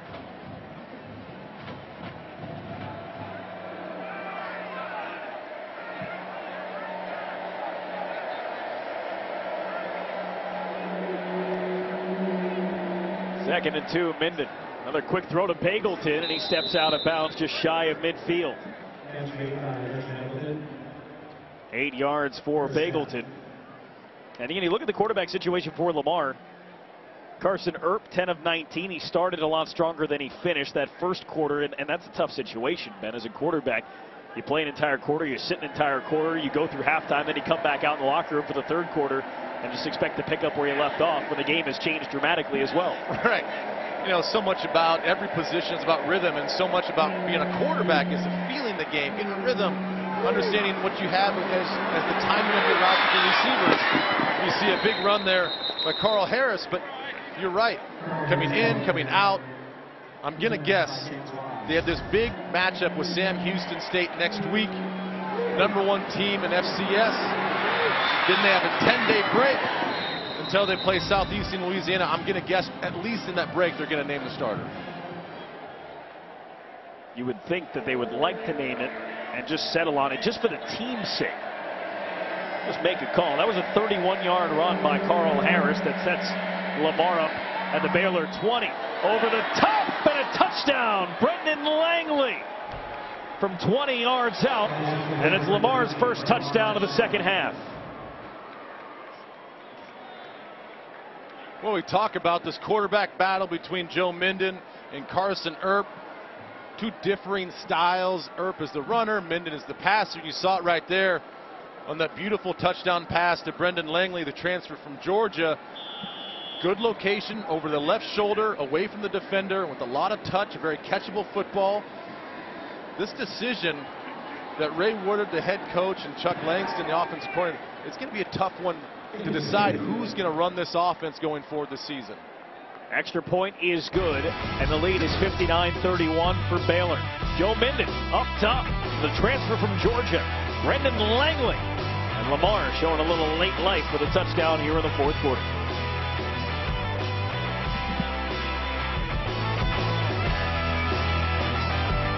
To the Baylor Bears in 2008. Baylor 7-0 against FCS opponents, averaging 55 points in those wins. Above average tonight, 59 right now. This offense, when it gets going, is just incredible. They can do it through the air, the big plays. They can grind it out. You know, most of this second half has been all running game. They can beat you with 3 receivers, 4 different running backs.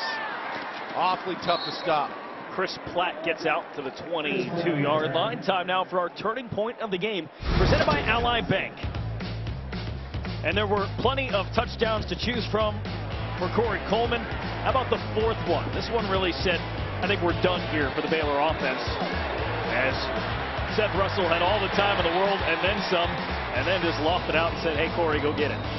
Well, not only did offensive line do a great job on that particular play, but Corey Coleman's had an outstanding game with 4 touchdowns. But that really was the point where the Baylor defense finally stepped up and played to their capabilities against this FCS team. They had a 3-and-out, they forced another punt. They had another sudden change where they held for just a field goal, so they finally played dominant defense that we've been waiting to see. They need to take that next step. If they want to be a championship team, this defense has to step up. They have to play dominant defense like they have in the second half. They'll get another opportunity after this bye week. They've got Rice coming in. Rice is a little bit more balanced. They can play with them athletically, so that's another big test for them here in 2 weeks. Nice stiff arm by Terrence Williams, who brings it across the 35 before he shoved out of bounds by Rodney Randall. 17-yard gain, and well, Baylor now has over 700 yards of offense. It's the 10th time since 2012 they've hit the 700-yard mark. Jarrett Stidham's first pass is complete to Davion Hall. And he's out to the 50, another Baylor first down. That is the 20th play tonight for Baylor's offense that has gone for 10 plus.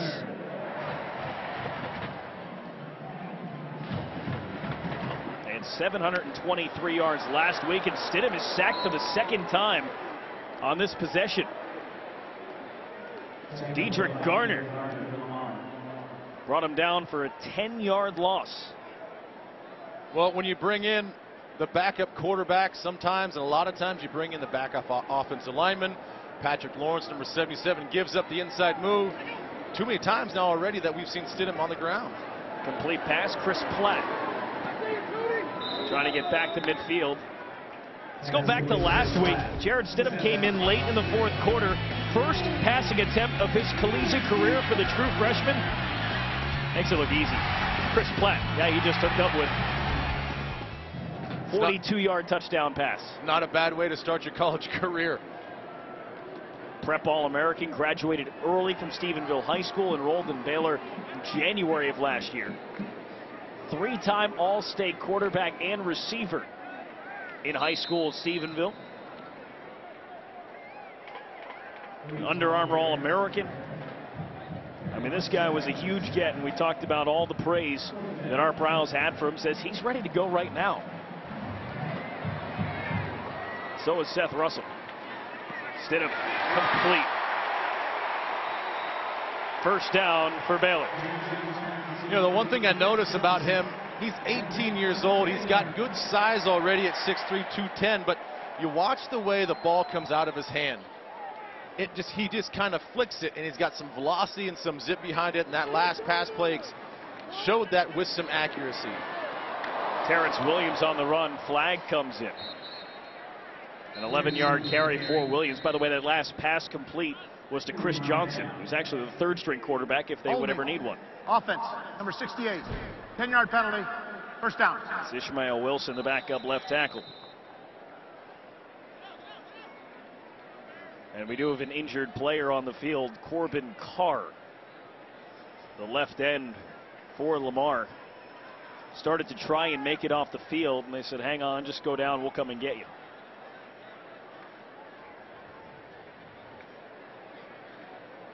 Junior, 6'3", 245 from Nederland High School. It's about 20 minutes southwest of Beaumont, which is where Lamar University is located. In case you weren't familiar. Would you Google that? At one point. That's unbelievable. Not just now. You never know what you're going to need, Ben. 4 minutes to go here in the fourth quarter. Baylor is up 59-31.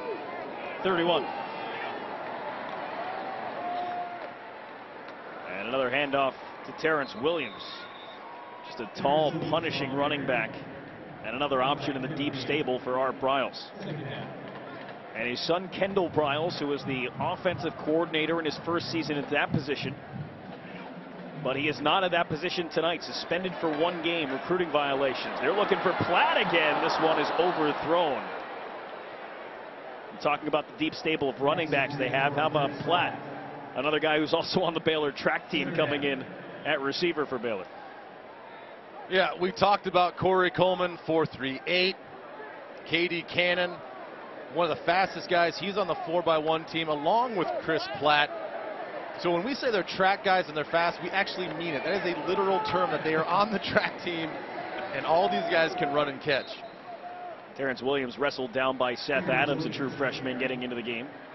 6-yard carry. And it'll be 4th and 8. And no, they're not punting. They're 2 for 3 on 4th downs. We're going to get a flag here.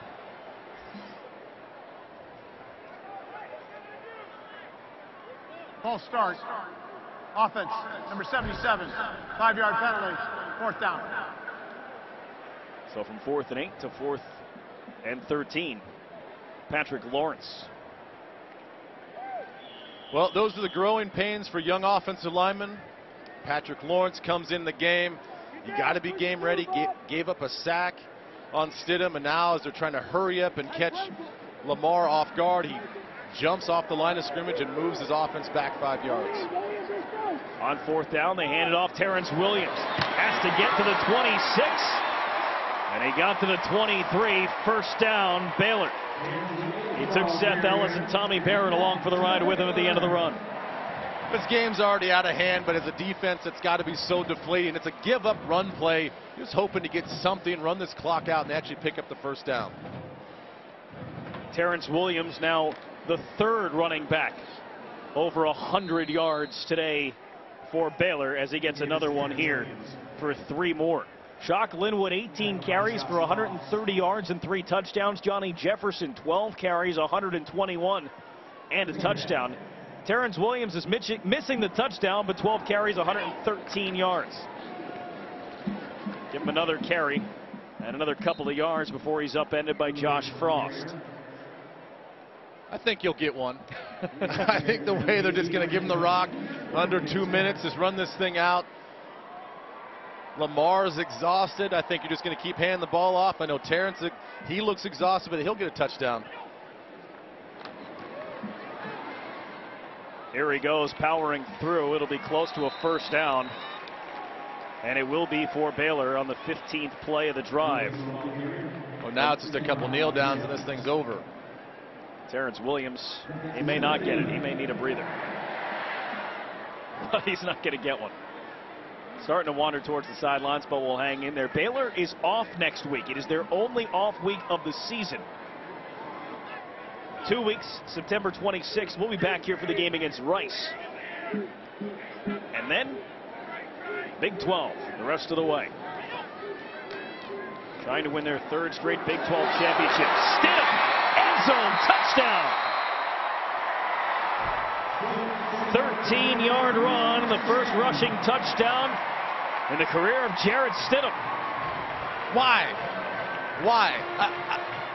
I don't get it. You know, I know you want to, you know, Stidham had a throwing touchdown last week on his very first play in college. Now he's got a rushing touchdown, but no, why do you need to do that? You got the first down. All you got to do is take a knee, get this thing over with. Lamar doesn't need another touchdown tacked onto him. I guess I don't really understand why you would do that in this situation. Chris Callahan back out there. He has made all but one. It was a bad snap on the one they didn't convert. Made up for it with a 2-point conversion. And so it is now 66 points on the board and 785 yards for Baylor. Prince player of the game. 4 touchdowns for Corey Coleman. And they were pretty. You know, 178 yards last week. Only 1 touchdown against SMU. Why not come back for 182 and 4 touchdowns tonight? You know, this is being nitpicky, but where I want to see him develop is running more complete routes. More, not just straight down the field speed type of routes. I want to see some in-cutting routes, some slant passes. Just bring a little bit more stuff to his game that shows that he can do everything. We all know that you're fast. You can run down the field, run past any corner in this league. But I think if he really wants to elevate his game, show that he can run the route tree, show that he can come out of breaks, because, boy, he is fun to watch, and I hope that he can keep it up because he's going to be one of the best to watch all season long. Preseason all Big 12. He had 1,100 yards last year. Didn't play in any of the non-conference games. All of those receiving yards were against Big 12 opponents. Here's Rodney Randall. He took a hit at the 15-yard line. What a shot delivered there. Next weekend, we have more Big 12 football action on Fox Sports. Our coverage begins 3 p.m. Eastern, where our crew will be in Louisiana Tech taking on Kansas State. That game in Manhattan. Following up at 8 p.m. Eastern with SMU facing number 3 TCU. Big winners today against Stephen F. Austin. Well, I'm excited to see how Kenneth Dixon and La Tech, if they can run the football against Kansas State. Kansas State played really well on the road today, only allowed 3 points. But, you know, the storylines for next week is, you know, they've got Joe Huebner, a quarterback in Kansas State that made his first start ever in his career in high school and in college today. Their number 1 starter got hurt in the first game of the season, Jesse Ertz. So they've got a lot of issues, a lot of inexperience at quarterback. And, you know, it's going to be a fun game. A lot of running the football, good defense. It's going to be fun. It's a 7-yard carry for Keegan Mitchell. True freshman. and his first carry of the game here tonight. They'll give it to him again. Why not?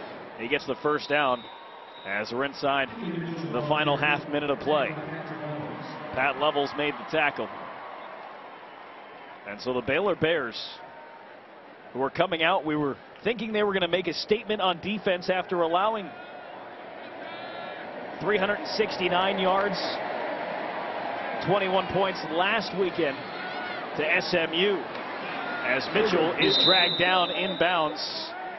And that'll do it. Ben, your thoughts on their performance here today? They got it done, but wasn't pretty. Well, the offense was kind of herky-jerky, but, you know, 700-plus yards. I mean, you can't complain about that. They have to take care of the football a little bit more if you're Seth Russell. And defensively, I don't know what's going on. They always need a first half to kind of figure things out. If they don't figure out how to stop the zone read and a running quarterback, they're going to have a long season defensively. 35-point win for the second week in a row, and that'll do it here from Waco, where Baylor takes down Lamar 66-31. Next week, more Big 12 football. Our coverage begins 3 Eastern, when we're seeing Louisiana Tech at Kansas State, and then at 8 p.m. Eastern, SMU faces number 3 TCU. For Ben Lieber and Christian Steckel, this is Brendan Burke. Thanks for watching. This has been a presentation of Fox College Football. Have a great rest of your weekend.